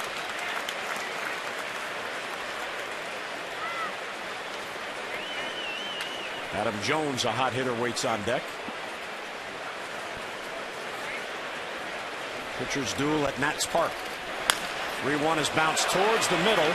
Fielded there by Espinosa. Throws on the run, not in time. There's an infield base hit for Markakis. Wow, does Espinosa have a lot of range. So Markakis on with 2 men down. And time for our AT&T trivia fact number 1. There have been 8 players all time to play at RFK Nats Park, Camden Yards, and Memorial Stadium. I think Pudge is probably one of them. Let's see. Boy, that's a tough one. It was like the last homestand where there were 6 players still left that played at Memorial Stadium. So we were trying to think of 6 old guys. Well, I would think so. Well, really old guys. Here's Adam Jones. I was starting to think back to that presidential race. You know? You still rooting for Teddy? Yeah. I think you have to root for the underdog. If he doesn't win one soon, they have to send him down to AAA, I would think. Huh? How can you go without success for that long and still be in the race? Adam Jones, high fly ball, left center field. He got under it. Long run in for Hairston. And he gets there for the out. So a 2-out single and a man left, middle of the 5th. What a lovely day in our nation's capital. And a 1-1 game at Nats Park.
By Southwest Airlines. Find our fares online only at southwest.com. And by Verizon 4G LTE, America's largest and most reliable wireless network. Well, a nice day. It's hot, it's muggy, but it's a pitcher's duel. Each team with a solo home run in the 1st. And we're tied going to the bottom of the 5th. Time for Today in Baseball History, brought to you by Fios. Switch to Fios, a network ahead. To learn more, visit Verizon.com/getFios. Well, on this date, 1975, Red Sox rookie Fred Lynn drove in 10 runs in a single game. He had 3 home runs, he had a triple and a single in a 15-1 Boston win.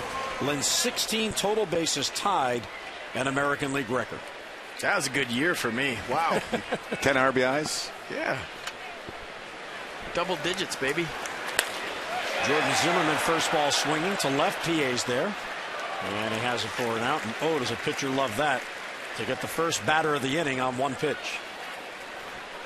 And Mattis, that's how you keep your team in the game, Mike. You retire the first batter in each inning. He's done that all 5 times. Yeah, that's a good habit to get into. Really can seem to stay out of the big inning the best when you do that. Very encouraging to see Brian Mattis pitching so well. Yeah, just that couple of miles an hour difference in the velocity, which has been pretty consistent today, though. At times back to the 86 mile an hour air, but he's been made much better pitches. He's had a much sharper breaking ball than he's had his last couple of outings. Bernardina, high fly ball to right towards foul territory. Markakis, a long run over, and he gets there. Boy, that ball hung up a long time, and Markakis able to run it down for the out. You know, it's interesting how much we analyze and in some instances overanalyze performances, but it could be that Mattis last Sunday simply had a bad day. Now, the lack of velocity is something that's noticeable, but isn't it true that the location of those pitches is more important? Now, FP, I'm sure in your career, being in the National League, you had to have faced Greg Maddux. Greg Maddux, he would throw 84, he would throw 80, but it was where he put it. Yeah, and it was the fact that you never knew what was coming in what count either. Now, Tom Glavine the same way. I think Tom Glavine could have thrown 92, 94 if he wanted to, but he chose to throw 86, 88 with great command, hit his spots, and go deeper into ball games. I think it's just a matter of throwing any pitch in any count. That's what really keeps you off balance as a hitter. And with Maddux, excuse me, you never knew what was coming, and everything looked the same for about 55 feet. You either cut on your hand, sink away, drop straight down. Everything appeared the same. It was all from the same release point. It was tough to pick up. And I think of the 5 in the rotation for the Orioles, which technically right now is 4 because Jakubowskis is the spot starter, Mattis probably has the most confidence to use any pitch anywhere in the count. Yeah, he has the assortment.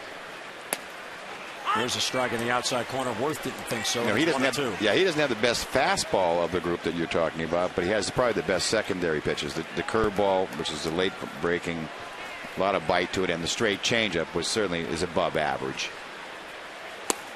1-2 is low. And that's the way he was really discussed when he was coming out of the draft, that he was, college draft and polished. He was the most polished pitcher in that draft. And you're seeing that now. There's a Nubber first base line. It rolls foul, and Mattis will make sure it stays foul since Worth got by him.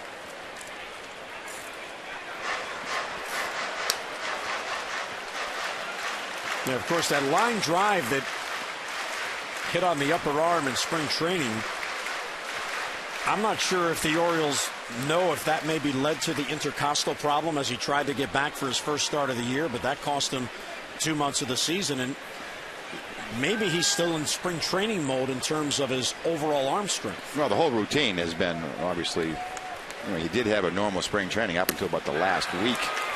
Well, he gets Jason Worth to chase, and a 3-up, 3-down inning for Mattis. That's his first today. You know what, guys? It's hot. How about a snow cone? Flanagan's buy-in after the break.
More on defense. Let's go back to the second inning. Pudge Rodriguez, Derek Lee on first. Quick release. Danny Espinosa with the quick tag. Nice throw, Pudge. And then we go to the Danny Espinosa line drive. Mark Reynolds like a cat at third base. Snaring that line drive. Home Depot. More saving, more doing. That's the power of the Home Depot. Matt Wieters leads off as we go to the sixth in this 1-1 game. Wieters, Lee, and PA. Matt's looking for his first hit in this series. Fouls it back, 1-1 the count.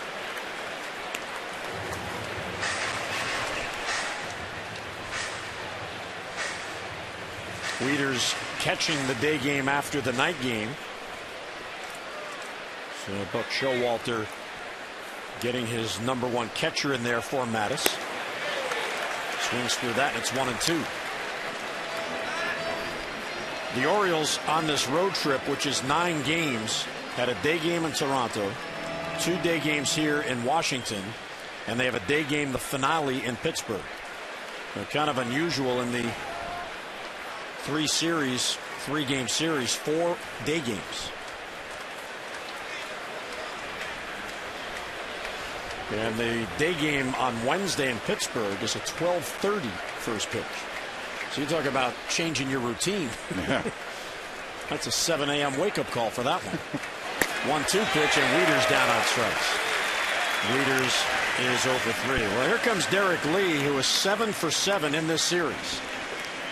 And last night, guys, he went 5 out of 5. Yeah, he made it look awfully easy last night. Started out with a bullet into right field. Slider in the middle of the plate. Number 3, another slider up and out over the plate. And just a little flick of the bat, base hit back up the middle. Again, using the whole field. And Desmond bobbles it, picks it up plenty of time, and gets it there. And they finally retired Derek Lee.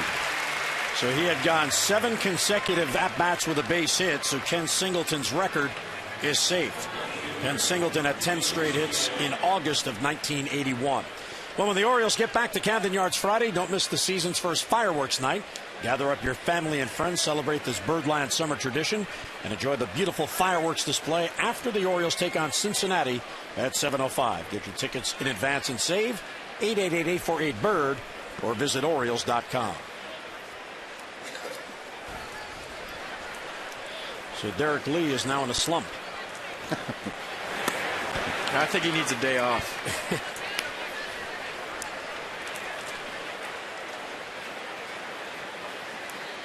PA took over for Luke Scott, who left with back spasms. Felix singled his first at-bat, pinch hitting. He is 5 for his last 22. 2-0 on him. Will this be the at-bat the drought ends, and he actually draws a walk? Nope. Bounces it to first. Morse is there. He'll flip to Zimmerman. And Zimmerman, a very uneventful 3-up, 3-down inning. Mid-6, the pitchers are in charge in D.C.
run. Only 8 hits in the game total. Jones and Zimmerman both go deep in the first. So Mike Flanagan, the story of this game is starting pitching. Yeah, both starters just doing an outstanding job on a very hot afternoon. Brian Mattis has used an assortment of control and breaking pitches and off-speed pitches to control this Nationals lineup. And for Zimmerman has been that power fastball has been the key to his afternoon. Not as many breaking balls you saw last time. Just really taking it right to the majority of the lineup. Ian Desmond leads off in the Washington 6th. Mattis deals outside 1-0. Zimmerman and Morse will follow. Desmond working on an 11-game hitting streak is 0 for 2. Called out on strikes, then flied out. And hideaway ball 2. Yeah, real important inning to get the lead off man. He's done so well this afternoon with the middle of the order coming up in a very hot middle of the order. Most pitches Mattis has thrown in a game is 89 since coming off the disabled list. High fly ball to right. Markakis battling the sun, angling, and has it for the out. There's a veteran for you, angling away from directly looking into the sun, and he has it for the first out in the 6th inning. Well, the Nationals box score so far: solo home run by Zimmerman, that got the only run in. Morse has a single, Worth has a walk, and Hairston's been on base twice. But other than that, it's been all Brian Mattis. 1 run on 3 hits for the Nats, and here's the man responsible for the 1. A long home run with 2 outs and none on in the 1st inning. And a scolded line drive to center field his last at bat. And Adam Jones is right back in that spot where Zimmerman hit it his last at bat. Yeah, a couple of steps to right center field. A lot of room in that left center gap.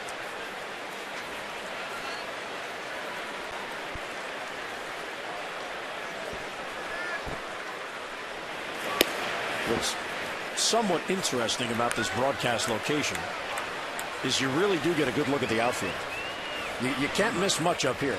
No, nope, that's for sure.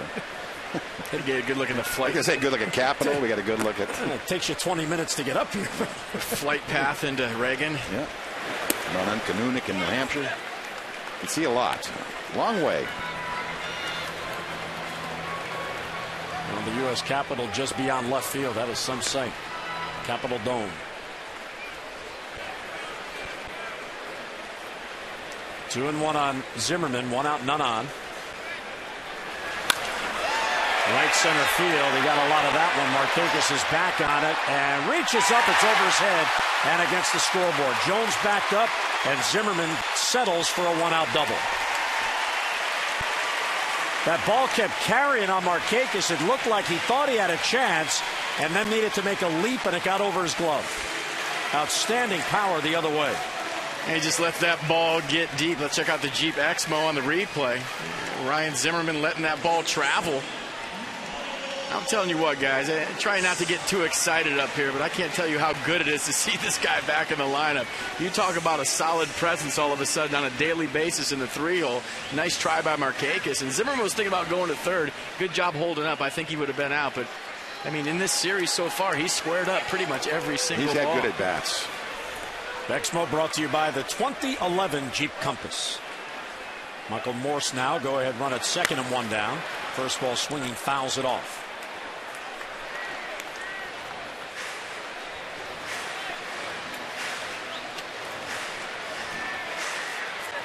Morse batting .300 with runners in scoring position on the year.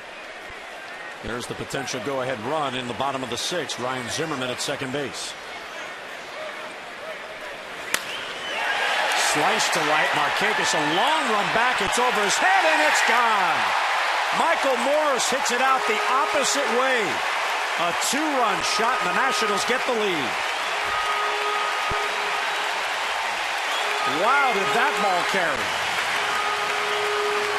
That ball carried, but that's a strong man right there. We've been seeing that a lot lately. His 13th home run of the season. A couple of guys doing a nice job back-to-back of letting the ball travel. Good adjustments to the lefty. We've seen a lot of people out in front today. All of a sudden, they're letting the ball get deep, making some adjustments their 3rd time around. And that ball was hit.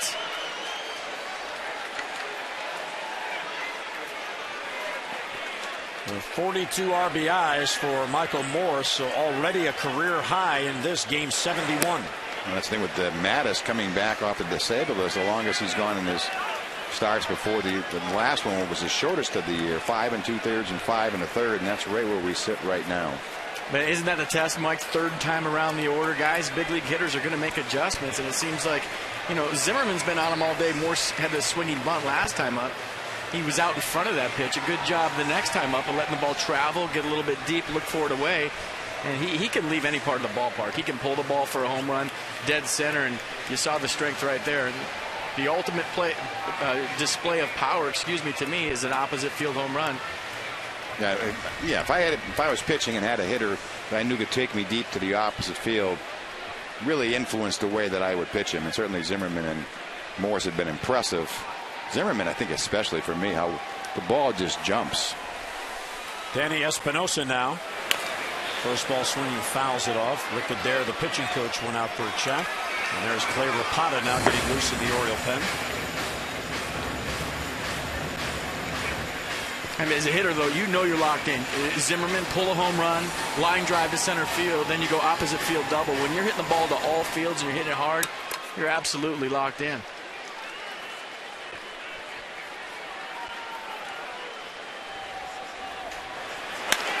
Ground ball towards the middle. Hardy won't be able to get it. There's a base hit. So 3 consecutive hits. And Espinosa's on with a 1-out single. The Nationals had 3 hits total in the first 5 innings, and the last 3 hitters have all picked up hits. Yeah, that one well placed. The other 2 really just hit on the button. Mattis pitch count total up to 86. The most he's thrown has been right around this mark. He threw 89 a couple of starts ago against Oakland, and threw 84 his first time back against Seattle. But very hot and humid afternoon.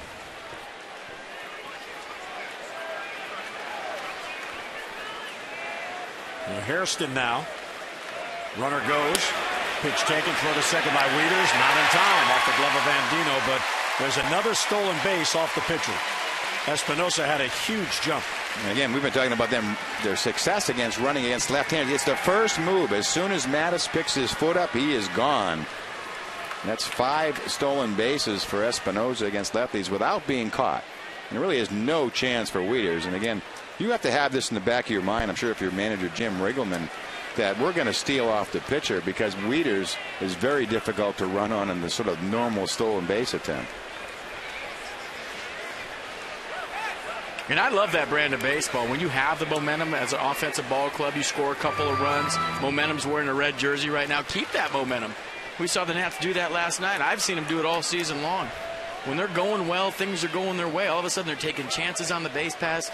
They're using that momentum to their advantage by being aggressive. Espinosa was thinking about going right there, Jim. Excuse me. Right, and you see the speed, and what it does, you can see Brian Mattis paying more attention to the runner. Now he's trying to be quicker to the plate, which affects the pitch to the plate. Just the idea of that speed coming into play. 1-1 on Hairston, who has singled and walked. He's had a good series against his former team. In the dirt, nice block by Wieters. Got the glove on it and saved the wild pitch. I think Wieters behind the plate has done a terrific job, and I think he took a little offense, last night to all the running that was going on. It really was not his fault, of course. He also had a tough night at the plate with the runners in scoring position, hitting cleanup with Vlad out of the lineup. Buck Showalter saying, this Wieters really deserves a Gold Glove. I know it's still fairly early in the season, just because the way he blocks balls, the way he throws, the way he's handled the pitching staff. 2-1 on Hairston. And missing inside, ball 3 is Brian Mattis. But isn't it on the manager to control the running game? I mean, the last 2 games, obviously, the Nationals are running wild. You would think maybe a few more throwovers today, maybe a pitch out here and there to try to control the running game. Well, I think it's more difficult. And again, for me, the thing that really jumps out at me here is that they're doing it against the left-handers, the Oriole left-handers. They seem to have picked up something that first move.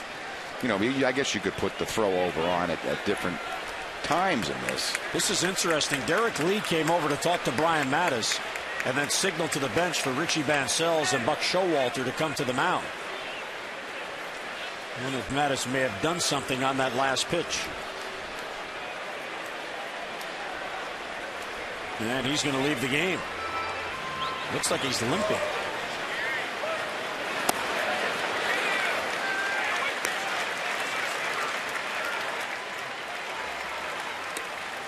You know, Derek Lee noticed something.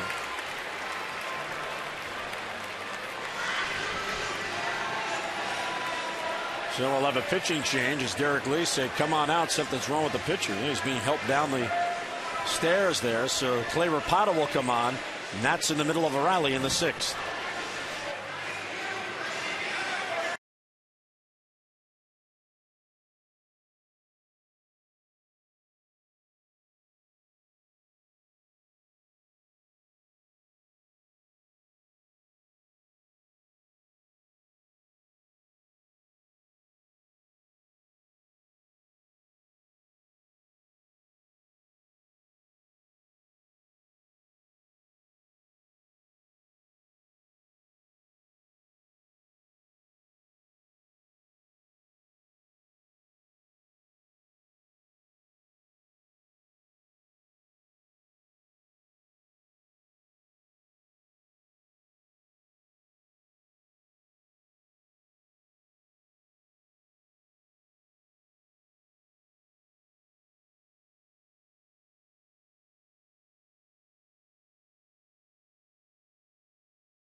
Atlantic rivalry game is presented by the all-new Dodge Ram 1500. The new Dodge Ram 1500 is built to handle all of your professional and recreational needs.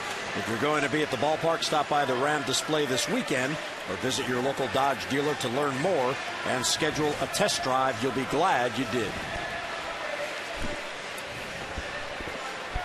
No, it's a 3-1 game. 2-run home run by Michael Morse this inning, breaking the 1-all tie. And Mattis leaving the game with an injury.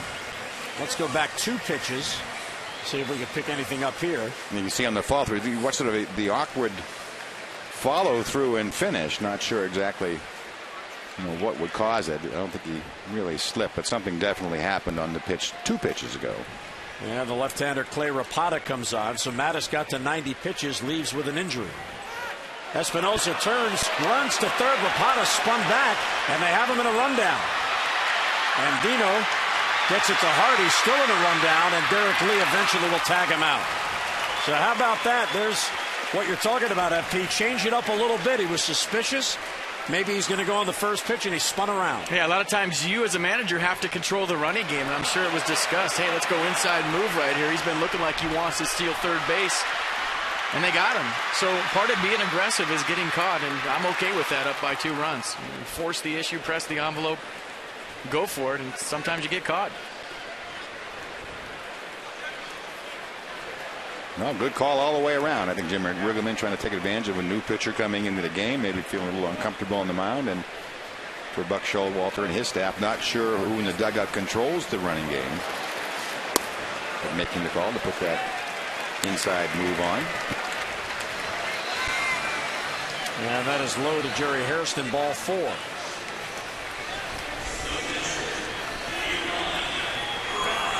All right, let's get the answer to our AT&T trivia fact. There have been 8 players all time to play at RFK Nats Park, Camden Yards, and Memorial Stadium, and here they are: Ivan Rodriguez, Jim Thome, Arthur Rhodes, Gary Sheffield, Jamie Moyer, Omar Vizquel, Tom Flash Gordon, and Rudy Sionez. So there you go, the 8 old guys. I was wondering about that last night, so I'm glad we covered that today. I went home after the game and I said, who are those guys that have played at all those stadiums? It's awesome. Yep, and Arthur Rhodes still going. And still lives in Baltimore. Rodriguez is 0 for 2. Fouls it back off the screen. And Rapata gets ahead of him. No balls and 2 strikes.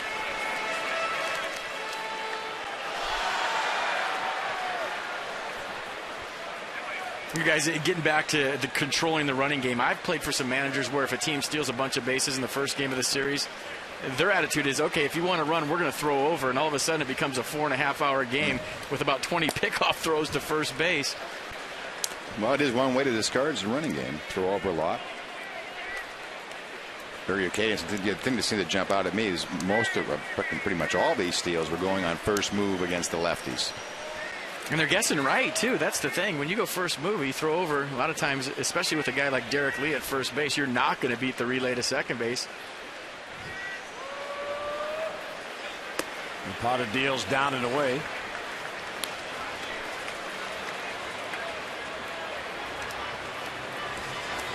And from 0-2 to 2-2. Rapata has some nasty stuff. Normally he's brought on to get out a lefty, but bullpen a little thin, so Buck Showalter goes to him here in the 6th.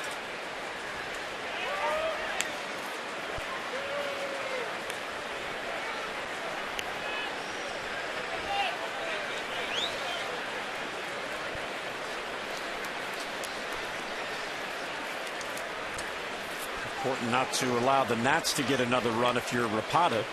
Orioles still very much in this game. And Pudge lines it foul. Well, Dodge Exmo brought to you by Ram Trucks, designed, tested, and proven to be the best trucks we've ever built. Ram. Yeah, you see that low 3/4 sidearm delivery by Rapata. A lot of torque on that elbow. And see why he's so tough on left-handers, left-handed hitters. Isn't that a more natural throwing motion, though, than right over, the top? Sure. Rodriguez rips it to the gap in left center field. That's getting it down for a base hit and go all the way to the wall. Hairston is flying around third. He will score, and it's an RBI double for Ivan Rodriguez. And it's a 3-run inning for the Nats. They lead it 4-1. So Rapata got ahead of him 0-2, tried to nibble. Rodriguez got back in the at-bat, and he comes up with a big hit. And hard work pays off. You got the pitcher on deck right there, and all of a sudden you leave something out over to Pudge Rodriguez, a guy that generally speaking goes the other way most of the time, and finds the gap in left center field, gets himself a double, gets the Nationals another run. And all of a sudden it's a 3-run baseball game. Here's the pitcher, Jordan Zimmerman, and he takes a strike. Well, I think that's what happens with the injuries. I'm sure it's not the way Buck Showalter would have played, but coming into the night against Rapata, left-handers were hitting 121, right-handers 778. 7 for 9, 2 home runs. This ball sliced to right. Markakis is there, and he puts it away for the final out. But a big productive inning for the Nats. After a double of Zimmerman, Michael Morris goes the opposite way, a 2-run home run to put the Nats on top.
shot. Got the Nats the lead. They add an insurance run, lead it 4-1. Well, don't forget about the St. Louis Cardinals making their first ever visit to Oriole Park at Camden Yards. A 3-game series, Tuesday, June 28th through Thursday, June 30th. Don't miss a pitch of this intriguing interleague matchup.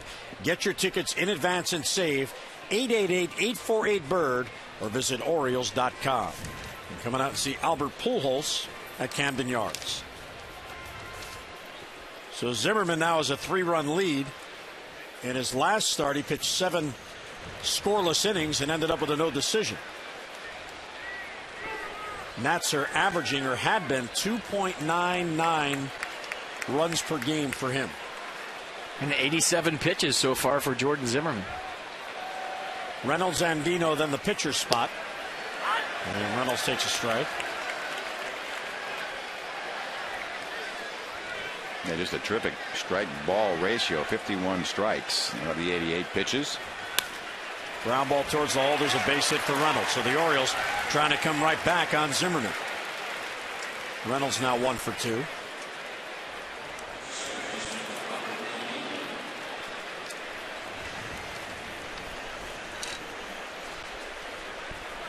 When Hairston was batting and Mattis had to leave the game, there's Brad Bergeson now getting loose. He was just recalled and back with the team today. Because Rapata inherited a 3-ball count and then threw ball 4, that walk is charged to Mattis, not Rapata, right. Which means that's another earned run to Mattis. So all 4 runs go to Mattis. First ball swinging is Andino, and he pops it up. Easy play for the second baseman Espinosa, and 1 down. That's a thank you very much right there. You're into the 7th inning of a hot day, and you get a first pitch out after a leadoff single. The pitcher's best friend. Orioles box score today not as messy as last night. There's Jones the only run on the solo home run in the first. Derek Lee has another multi-hit game. And Hardy is hitless, as is Andino, as is Mattis, who is now out of the game. And we'll get a pinch hitter for Rapata. The pitcher spot here, Nolan Reimold is going to come off the bench. And now a visit on the mound, Steve McCatty coming out with the Nationals trainer. And Zimmerman waving him off, saying, I'm okay. Obviously, they saw something they didn't like.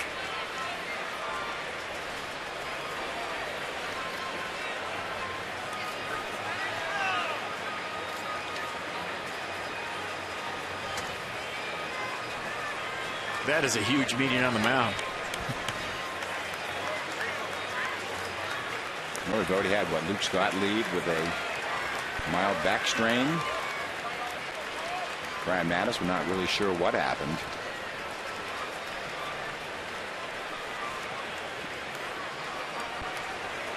So on this hot day where you always worry about cramping, they came out just to be sure. And this is where that Pudge double really hurts, that extra run, because this would be Vladimir Guerrero in the box.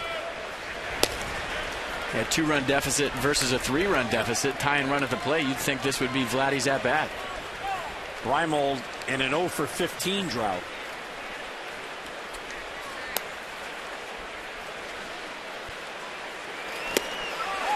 But he does have home run power, so one swing could get the Orioles back within a run. Yeah, he's always a threat.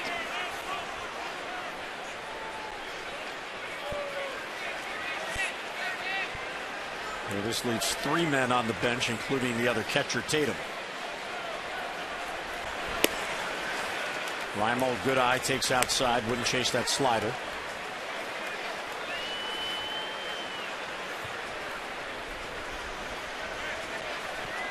A.J. Hardy waits on deck.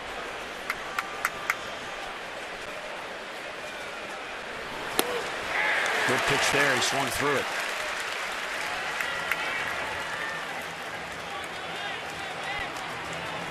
Look at this challenge fastball from Jordan Zimmerman. Just on the outer half. Good location, good spot, good velocity. Verizon Pitch Track, America's largest and most reliable wireless network. 2-2 on Reimold. Outside ball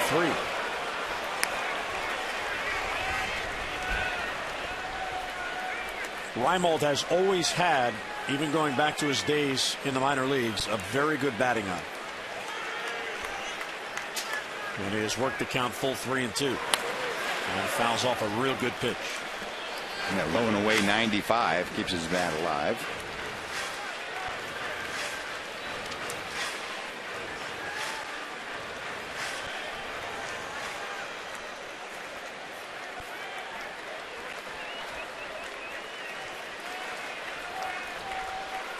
And another 3-2 is hit through the middle. There's a base hit right past Zimmerman.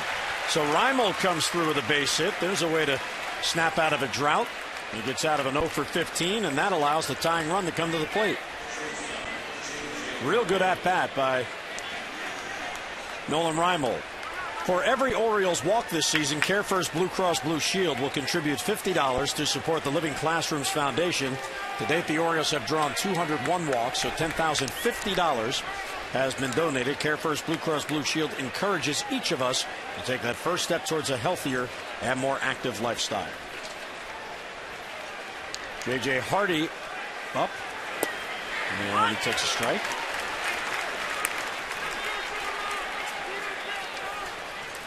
J.J. hitless on the day and is hitless in the series, now 0 for 7 after arriving in Washington with a 9-game hitting streak.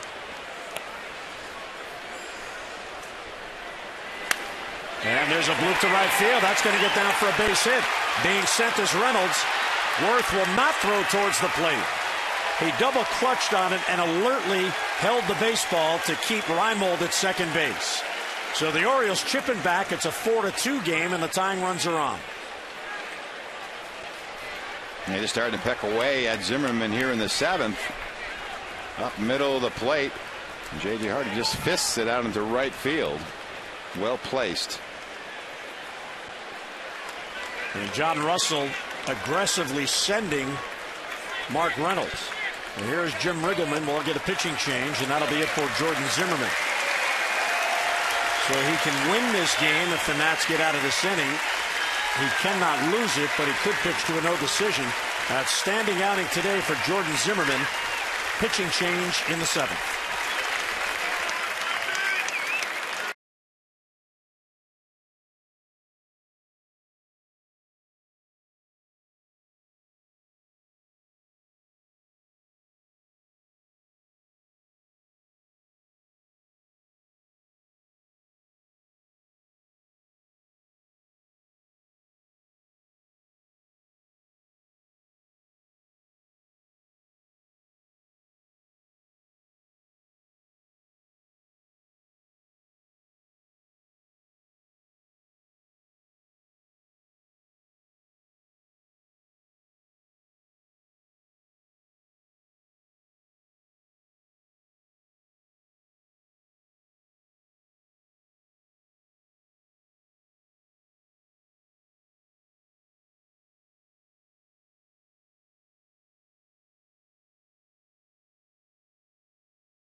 On MASN HD and MASN 2 HD, Nats and Orioles closing out this season series. Chris Jakubowskis will go for the Orioles, looking for his second win. And Tom Gorzolani, the left-hander, will go for the Nats. He is 2-4 on the year, making his first start since May 23rd at Milwaukee. Coverage begins at 1 p.m.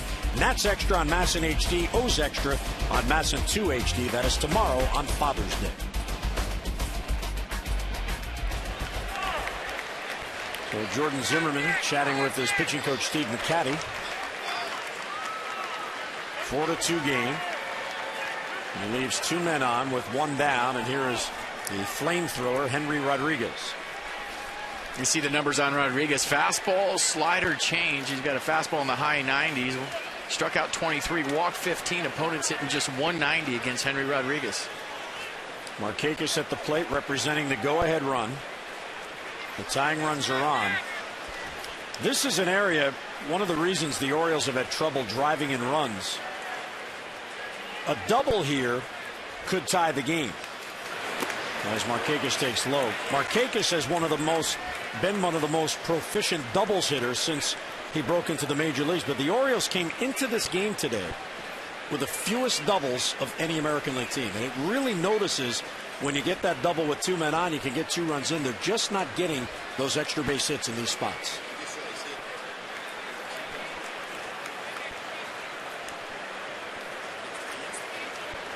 Yeah, 3 hits to get a run. It's the hardest thing to do. And you can see really last night, even with the 18 hits and just 4 runs. You know, with a double in there, it's 2 hits to get a run. 1-0 the count. Rodriguez falls behind. And it's outside, ball 2. And with the tying run being on first base in this situation, the wild pitch is definitely in effect right here with Henry Rodriguez. Throws a lot of curveballs in the dirt. Jim Johnson has joined Bergeson.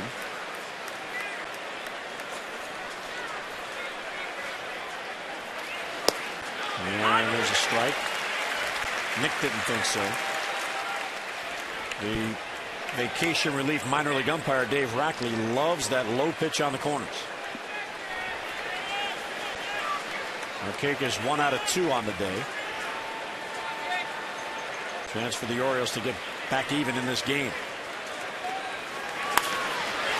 Slice to left field. It hangs for Hairston. And Jerry has it for the out. 2 down. A big out for Henry Rodriguez.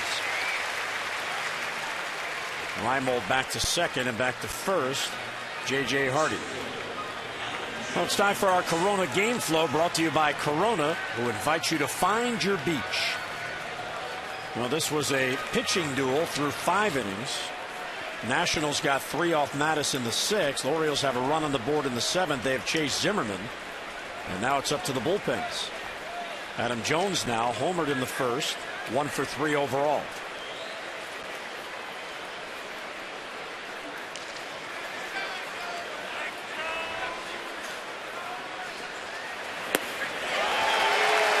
Well, there's a case of looking for the heat. And you have to look for the heat. Not getting it. And then getting a plus slider. This is not just an average breaking ball. That's in a great location, but you have to tee it up for that fastball.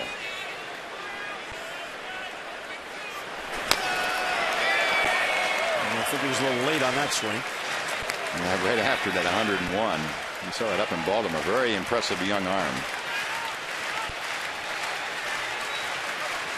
Adam Jones pretty good in this situation on the year. 402 outs, runners in scoring position, but he is down in the count 0-2.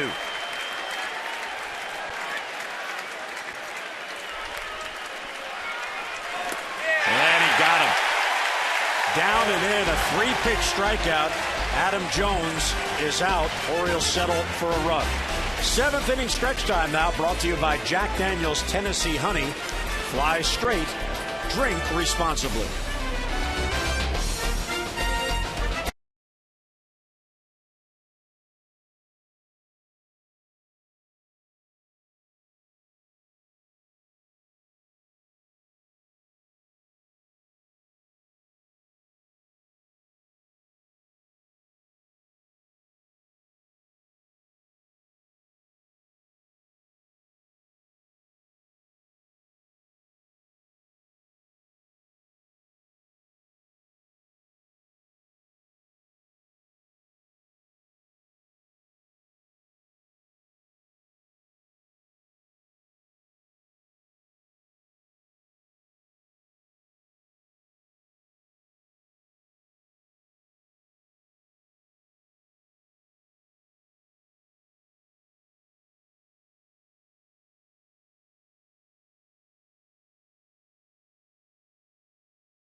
Cooling and heating. To find a Mitsubishi electric cooling and heating dealer near you, visit MitsubishiComfort.com.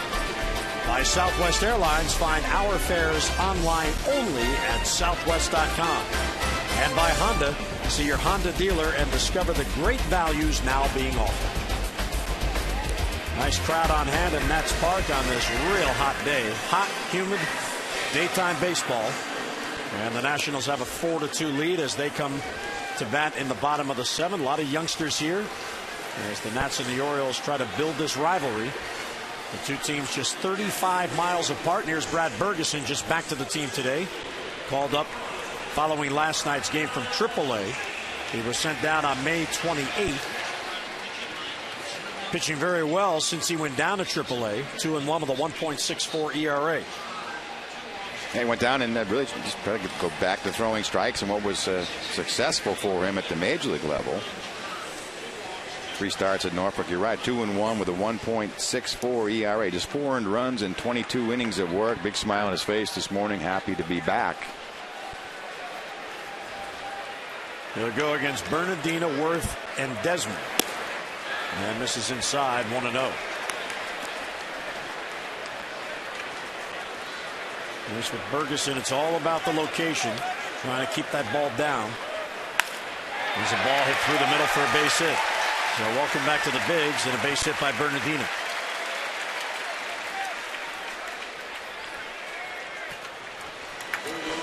The leadoff runner for the Nats. This copyrighted telecast is presented by authority of the Washington Nationals and Baltimore Orioles. It may not be reproduced or retransmitted in any form, and the accounts and descriptions of this game may not be disseminated without the express written consent of the Washington Nationals and Baltimore Orioles. That is a huge run potentially on at first base for the Nats in the 7th. Here's Jason Worth. Bernardino goes, pitch taken inside, throw to second by Wieters, who is safe with a head first slide. Another stolen base by the Nats. His 10th stolen base on the year, so double digits for Roger Bernardino. Look at the jump. Very aggressive on the bases, and that base is stolen off the pitcher as well. You know, look at the jump by Bernardino. Not a whole lot Wieters can do. I feel for him in this series. He has to be frustrated back there. That's a catcher that can definitely throw, and he hasn't had a chance. His pitchers haven't really given him a chance. Yeah, the bases have really been stolen on the pitchers and not on Wieters. Well, this is an interesting spot for Jim Riggleman, the way he has his lineup configured, with Jason Worth in the leadoff spot. Normally in this case, where you're looking for a churn, you get the runner to second and undown your leadoff guys up there. Just lay down a bunt. But Jason Worth, not the guy that you really want doing that because of his run production. I think maybe the tie ball game, yeah, but when you're up by 2 runs, drive him into the right side and find something middle of the way that you can hit over there. Swings through it, 2-1. Bernardino at second. And nobody down here in the Nats 7th.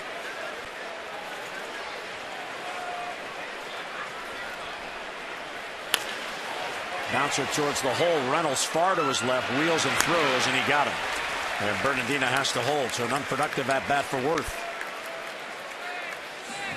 As FP mentioned, and trying to hit it to the right side so the runner could advance, but he pulled it, so Bernardino has to hold at second base. Showalter looking on from the Orioles bench.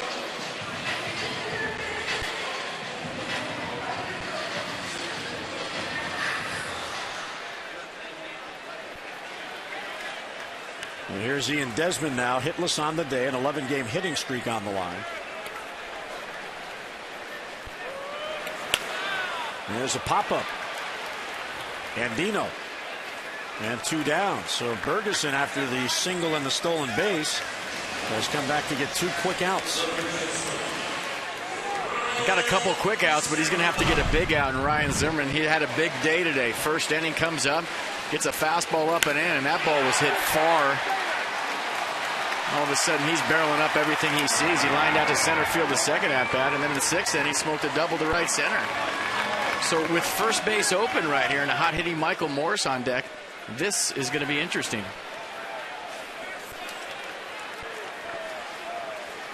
We're told Brian Mattis left with hamstring cramping. His left hamstring, so that would be his push-off leg. Trying to think about that because I'm not lefty. It's hard being a lefty, isn't it? Believe me. Or understanding lefties. Let's see, yeah, that'd be the push-off leg. There's Morse on deck.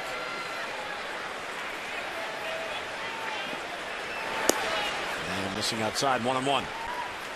So Mattis went 5 in the third, 4 runs on 6 hits. Rapata got 2 outs, no runs on 1 hit. And now Bergeson in the 7th. Bernardina, big runner out there at second base in this 2-run game. Slice the other way, that's going to go foul. And Zimmerman down in the count 1-2. 36,614 the attendance today, and an Oriole fan got that ball. That was a great play. It was a good Nationals play. fan. A short hop right there. He brought his glove to the game. He looks like a baller. Nice play. 36,000 plus today after 35,000 plus last night.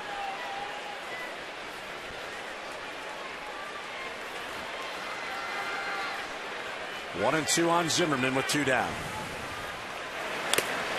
Foul off the mask of Wieters.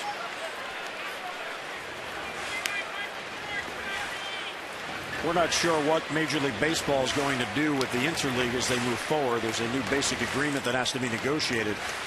But if they continue with the current format of each team having a home and home, a natural rival, if you will, when these teams begin to move up the standings, this is going to be something.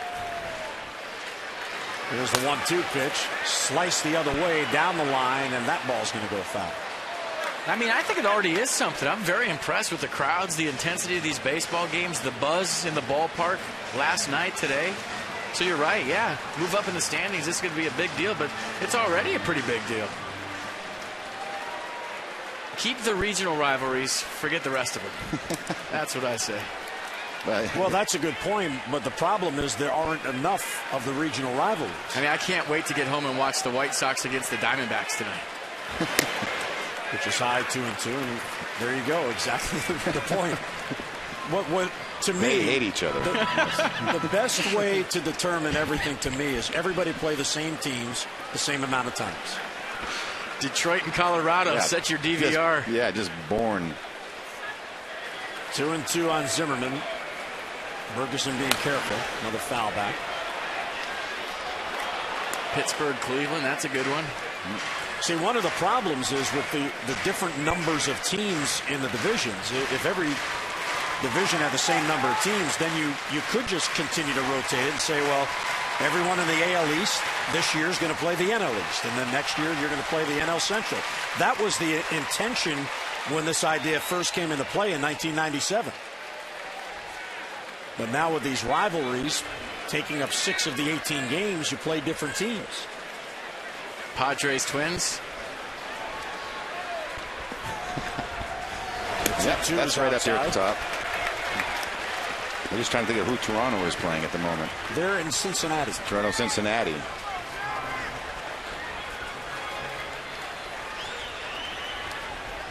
Now the Orioles will see Cincinnati at home. They get St. Louis at home. Toronto goes Cincinnati, then to St. Louis. 3-2 pitches pulled toward short. Hardy backhands Plants, and the long throw, and he got him. So Bergeson gets out of a jam. Guys, it's been a pleasure. We'll see you tomorrow. Bob Carpenter rejoins the group when we get back for 2 Nats.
In these sort of games as the season goes on, it's a situation where they would normally use Tyler Clippard. 4-2, top of the 8th inning. Good to be back with you guys, sitting next door, enjoying conversations about interleague and left-handers and everything. I'm sure you missed out on that. I'm sure you'd like to partake in that. It's not a bad thing to relax for half a ball game, I found out. Take a deep breath, catch yourself. You get used to that, or? Nah, not every day. Not every day. Nah, we need to be up for 9 a day, right? Absolutely.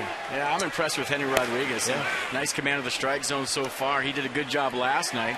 And like you said, Carp, I mean, he's getting some big innings here. Jim Riggleman's showing a lot of confidence in him. Fly ball to Markakis, strikeout of Adam Jones. He starts off with Wieters, and a ball 1 pitch here in the 8th inning. Wieters will hit it well. Jerry Hairston Jr. right there. We've hit a lot of good swings in this series. I mean, even teams making outs between these two clubs are hitting the ball well.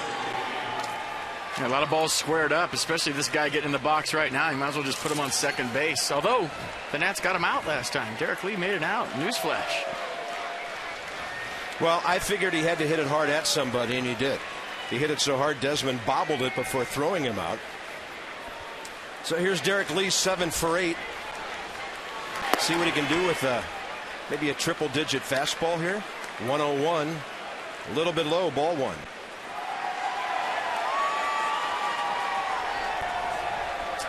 The kind of pitcher that intrigues organizations and general managers. Mike, I'm sure you were teased by a couple of arms in your time as a GM. Yeah, but that's really what you can't teach. You know, the 101-mile-an-hour fastball. You can probably teach a changeup to somebody or a splitter or something along those lines, but you can't really teach the 101. You're not a very good pitching coach then. You should be teaching everybody that. Let's go. And for the first time this series, Derek Lee takes an abbreviated swing. I mean, he's just been all over everything. And that's the thing with the 101-mile-an-hour fastball. You see, it seems like the hitters can turn it up, you know, to hit 100, 101, but it's that breaking ball that's the equalizer. We've seen a funny swing out of Adam Jones with it. If you have any doubt in your mind that it's not going to be a fastball, you have no chance of hitting 100. So you have to sit up there. You have to sit dead red. You have to start early. And that's what makes the off speed so effective, because if you have just a little bit of off speed in your head and a guy that throws 100, you have no chance of getting the head out on a triple-digit fastball. 1 ball and 2 strikes with 1 out, and Lee turns on it. At 84, what do you throw? That one underhanded? How do you hit that? Yeah. That was That shows you how hot he is. He threw him a hammer. You're right. By the way, this is a really interesting scenario for the Nats bullpen as they look ahead to tomorrow. If Rodriguez can get through the 8th inning, you've got Tyler Clippard fresh for tomorrow, and Jim Riggleman may need that because Tom Gorzolani is coming off the DL to start that game. 1 ball and 2 strikes with 1 out. Gorzolani told me this morning he threw 72 pitches in a AAA game at Syracuse on Monday. He feels he's ready to go. And there's Clippard, who the Nationals would dearly not like to use every night in the 8th inning. They got through the ball game last night without using Drew Storen, their closer. And a 2-2 to Lee. It's just impossible to throw the ball by him right now. Hits are even at 8. Nationals lead the Orioles 4-2. Only ball game in baseball all afternoon. This one right here.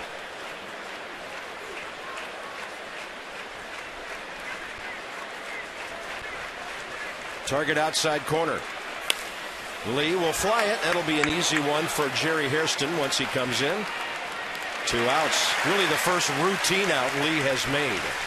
Tomorrow we're expecting another big crowd, and the first 30,000 fans here at Nationals Park receive a free Nationals road cap presented by ExxonMobil. Nationals.com/tickets. And make a special note of our Father's Day starting time. Nats start their games at 1:35 on Sundays. That's a lot of lids. 30,000? Yeah, they were looking for a big crowd, weren't they? So these 2 games have drawn right around 72,000 fans combined last night and today. Here's Felix Pie, 1 for 2 with a base hit. And Rodriguez, who needs to get strike 1 whenever he pitches, gets just that. That is such a key for him, that first pitch. He's trying to retire his 5th consecutive hitter. I think I'll just show him 99 away. Yeah, just take a little off. Yeah. You know, throw him a little sinker, two-seamer. Mark Reynolds. Base hit, run scored last time. The defensive play of the day. And that'll bounce, 2-1. We've seen innings this year where Rodriguez has gotten the first two batters and then will struggle to close out the inning, so this will be interesting.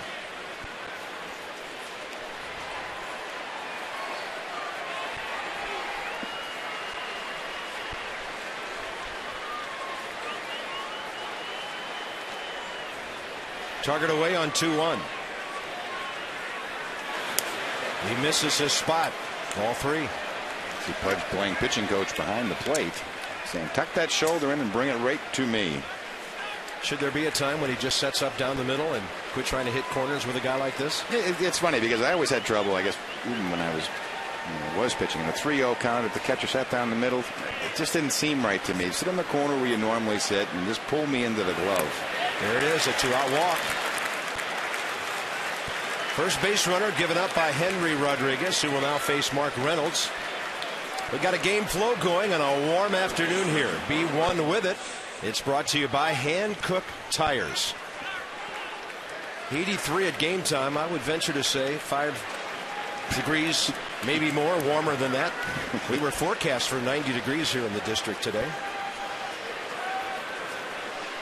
Great crowd again.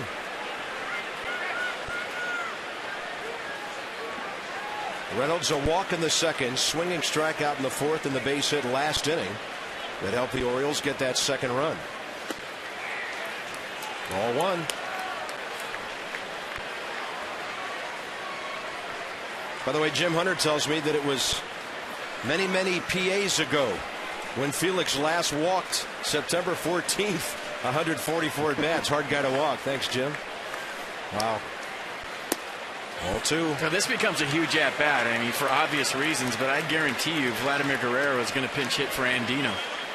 If Mark Reynolds gets on right here, you have to fire your bullets if you're Buck Showalter. And I'm looking in the Orioles dugout right now, and I see Vladimir Guerrero getting loose. And this is Rodriguez. This is his MO. 2 quick outs, and then how do you close out the inning? A lot of times a young pitcher will get through those first 2 and thinks, well, that was pretty hard. Now I'll let the hitter get himself out. And that's where you get into trouble. And we don't know if that's Vlad's bat or not. FP says you to steal. It probably doesn't matter. Used to steal anybody's bat if it felt right out of that bat rack. And just pick one up, look at the name on the end, and kind of make eye contact with you on the end of the bench, shake the bat a little bit as if to say, can I use your bat? Yeah, go ahead. It's also a pleasure talking to Buck Showalter this morning, saying with Guerrero, you know, what a pleasure it is to manage this young man. He'll do anything you want. 2 balls, 1 strike. Big pitch here, and he gets a strike on the 99-mile-an-hour fastball, fouled straight back. Right now it's Ryan Matthews. If Rodriguez gets this last out without a run being scored, Matthews will probably take a seat, and Drew Storen at some point will get up. 4-2 ball game. A key pitch in the game right here in the top of the 8th.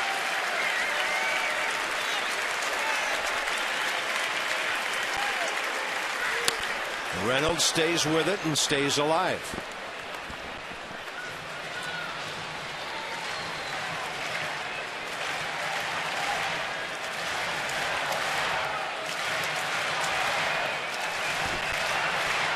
That pitch total of 27, of course, goes 2 outs back into the 7th inning. He did retire his first 4 batters. And at 2-2 now, again. Oh, he buckled him with a breaking ball. Rodriguez with a slider of his own. 2 strikeouts, a walk. He gets the Nationals 5 badly needed bullpen outs.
a homer. Ryan Zimmerman a homer. Michael Morse has gone deep, and FP has our forward drive of the game. Yeah, let's go back to the 6th inning. Michael Morse, a little oppo taco. He lets the ball get deep and drives the ball into the Nationals bullpen, and he has been one of the hottest hitters in baseball, and it just continues. That's our forward drive of the game. I think Brian Mattis knew it off the bat. You could tell by his reaction. Ferguson still on the mound for the Orioles. Bottom of the 8th with Morse, Espinosa, and Hairston, and now Michael, as Jim said earlier, 71 games into the season, already has a career high in RBIs. Drove in 41 last year. I bet you there'll be a couple of Seattle writers and broadcasters very interested in talking to him when the Mariners come to town on Tuesday. He didn't get much of a chance to play there. In the air to right, it'll play for Nick Markakis.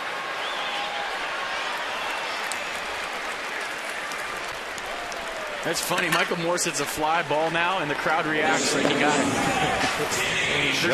They're so used to seeing him hit bombs right now. He's so locked in. A fly ball to right field, and the crowd goes, oh, like a fireworks show. And Drew Storen did pop up as soon as that top of the 8th was over.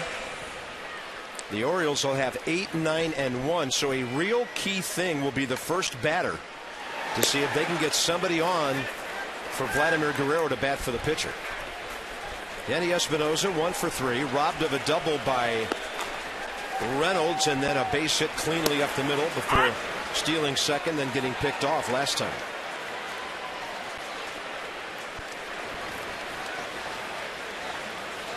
At times he has struggled from the left side this year, but FP, a switch hitter himself in his big league days, sees lots of signs of hope right here. Well, he's eliminated the leg kick from the left side. Right side still got the big leg kick. He's keeping his foot close to the ground, allowing him to get down early enough to get the bat head out.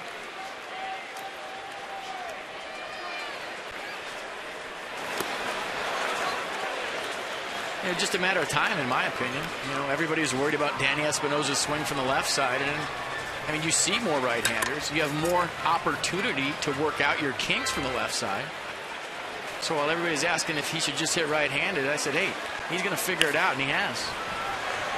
That's the thing. I remember talking to Eddie Murray, the obviously Hall of Fame switch hitter. He said, you know, people think it's just such a great advantage to be a switch hitter. What you don't realize is I can be hot from one side, cold from the other, and the opposition manager is going to know that, and they keep switching me over to my cold side all the time. And it's twice as much work. Actually, that's what's going to be next, is that the cage work and everything else is twice as long.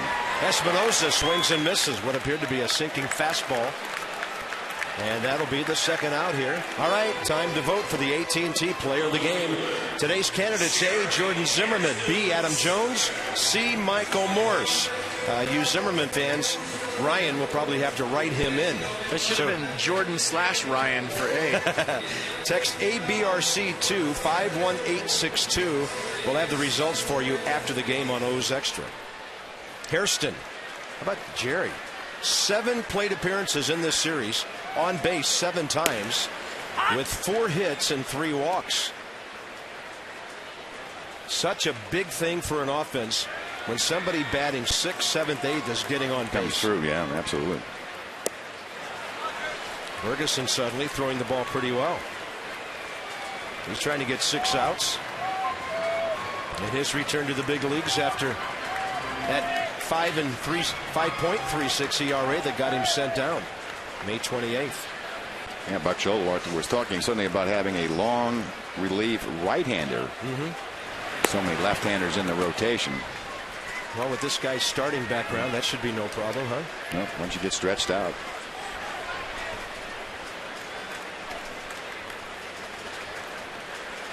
Pudge if the inning continues. Really good looking breaking ball just off the plate. I haven't really seen too many complaints about the young umpire, Dave Rackley, today. I think Pudge took exception with the strike call back in the 4th. But really, not many. Nope. Been pretty good. We haven't talked about him. Well, that was a good pitch to Pudge. That was a nasty curveball. Yeah. Well, he might get a chance to bat again. 3-2 to Hairston, who's trying to reach base for the 8th consecutive time here. That one is upper tank, way foul.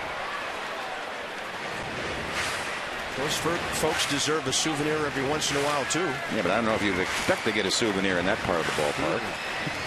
Not from a right-handed hitter. That's what I'm saying. Are you kidding me? He pulled that ball over the Orioles dugout. 3 balls and 2 strikes for the bases empty here in the 8th.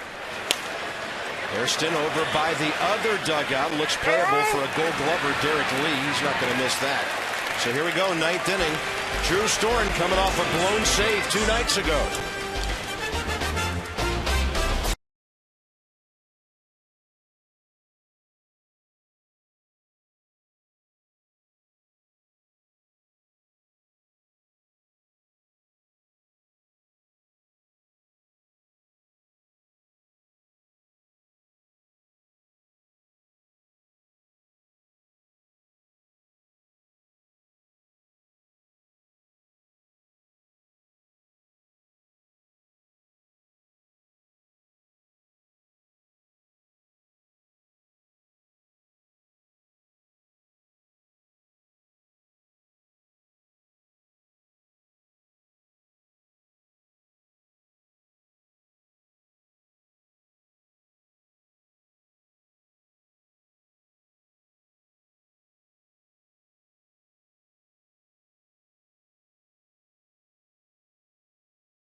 th save of the year. Nationals lead the Orioles 4-2. And how about Henry Rodriguez when he was in there getting 5 big outs for the Nats? Yeah, a couple of words come to mind with Henry Rodriguez today. When you see this slider right here, that's filthy. This one is dirty. And as a hitter, you have no shot. That's just not fair. Good stuff once again from Henry Rodriguez. Good night last night, good day today. He's getting some big innings, and he's getting the job done. More responsibility for a young pitcher all the time, and here's Drew Storen. And by the way, Convergence Technology and Citrix teaming up on the pitch track. Experts with desktop virtualization, helping your company achieve efficiency and cost reduction. Call them. They're the experts. 301-860-1960 or log on convergencetech.us. Vladimir Guerrero bats second here for the pitcher, and that makes the Storen-Andino matchup crucial for Baltimore.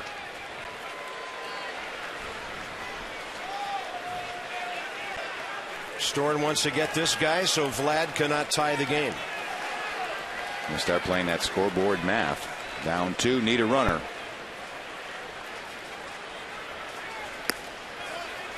Fastball missing up. I don't think he was thinking about bunting right there. I think he's thinking about taking out of a bunt stance. Generally speaking, when you're down by 2 runs and you got a guy like Vladimir Guerrero on deck waiting to pinch hit, you're taking a strike all the way. Andino has never faced Storen. Ooh, that zone tightened up a little bit here late. That's that 9th inning strike zone when they make it be a strike. You know, he threw a fastball the other night we thought was a strike to Yadier Molina. He didn't get the call. Next pitch left the ballpark to tie the game. 2-0. That's not close. He's tried to ease that ball in there. I think he knows Andino's taken, and good look at the delivery from Storen. He just tried to aim that one almost. Again, to what you were just talking about, you know, aiming for the corner, or you sit down the middle when you know they're taking. Sometimes it's hard to throw a strike. That should be close enough. Boy, Pudge, I think Pudge really milked that strike. Take a look at the last pitch, and he'll give him the old, yeah, it's a strike. Watch the affirmation on Pudge's part. Yeah, nice pitch. And just a little inside. Yeah, that could have been called either way. That's a similar pitch. Now the count's full.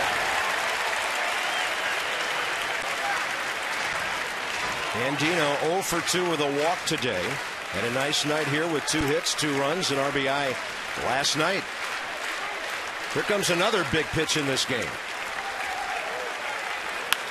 He'll get a bouncer. Left side, Zimmerman cuts it off. Michael Morse has to tag on an errant throw, and Michael Morse saves the tying run from coming up to the plate now in Vladimir Guerrero. A good job of Michael Morse staying with this ball.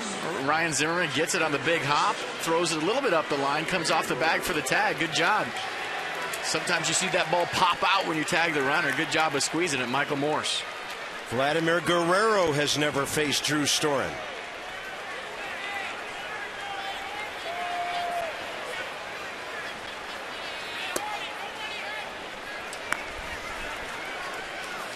One for one in the year as a pinch hitter, and that was last night with a fifth inning RBI single.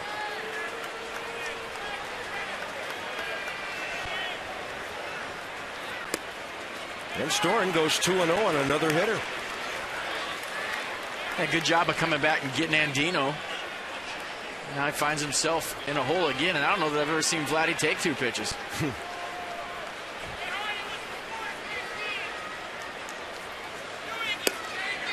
How about 3? Well, he knows the situation. He can't tie the game. His ball club needs him on base. Top of the order next.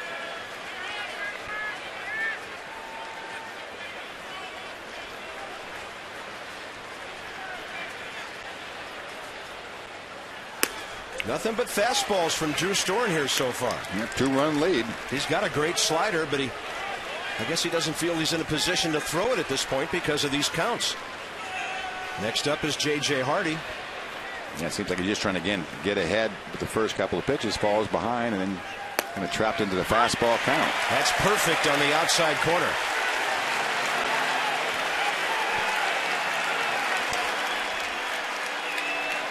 I'm glad he thought this one was outside. Looked like more of a four-seamer. 3-2 again. Will he pull out the slider? Nope, he'll jam him. It's a weak pop-up on the infield, and Storen's going to catch it. That ball wasn't in the air very long. Let's update you on our text voting for AT&T Player of the Game. It's real close. Michael Morse. People like the sluggers, don't they? He's got 38%, Adam Jones 32%, and Jordan Zimmerman 30%. Results on O's Extra postgame. Text A, B, or C to 51862. Now you do the math, and it's J.J. Hardy the key guy, so that Nick Markakis does not represent the tying run. Yeah, I think they'd probably be taking a strike.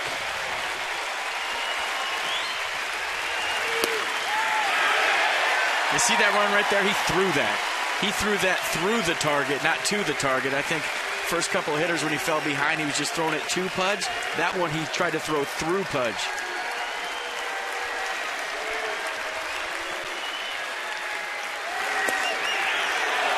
He's dying to get an 0-2 count, I would think, so he can pull out that killer slider, which no Oriole batter has seen yet.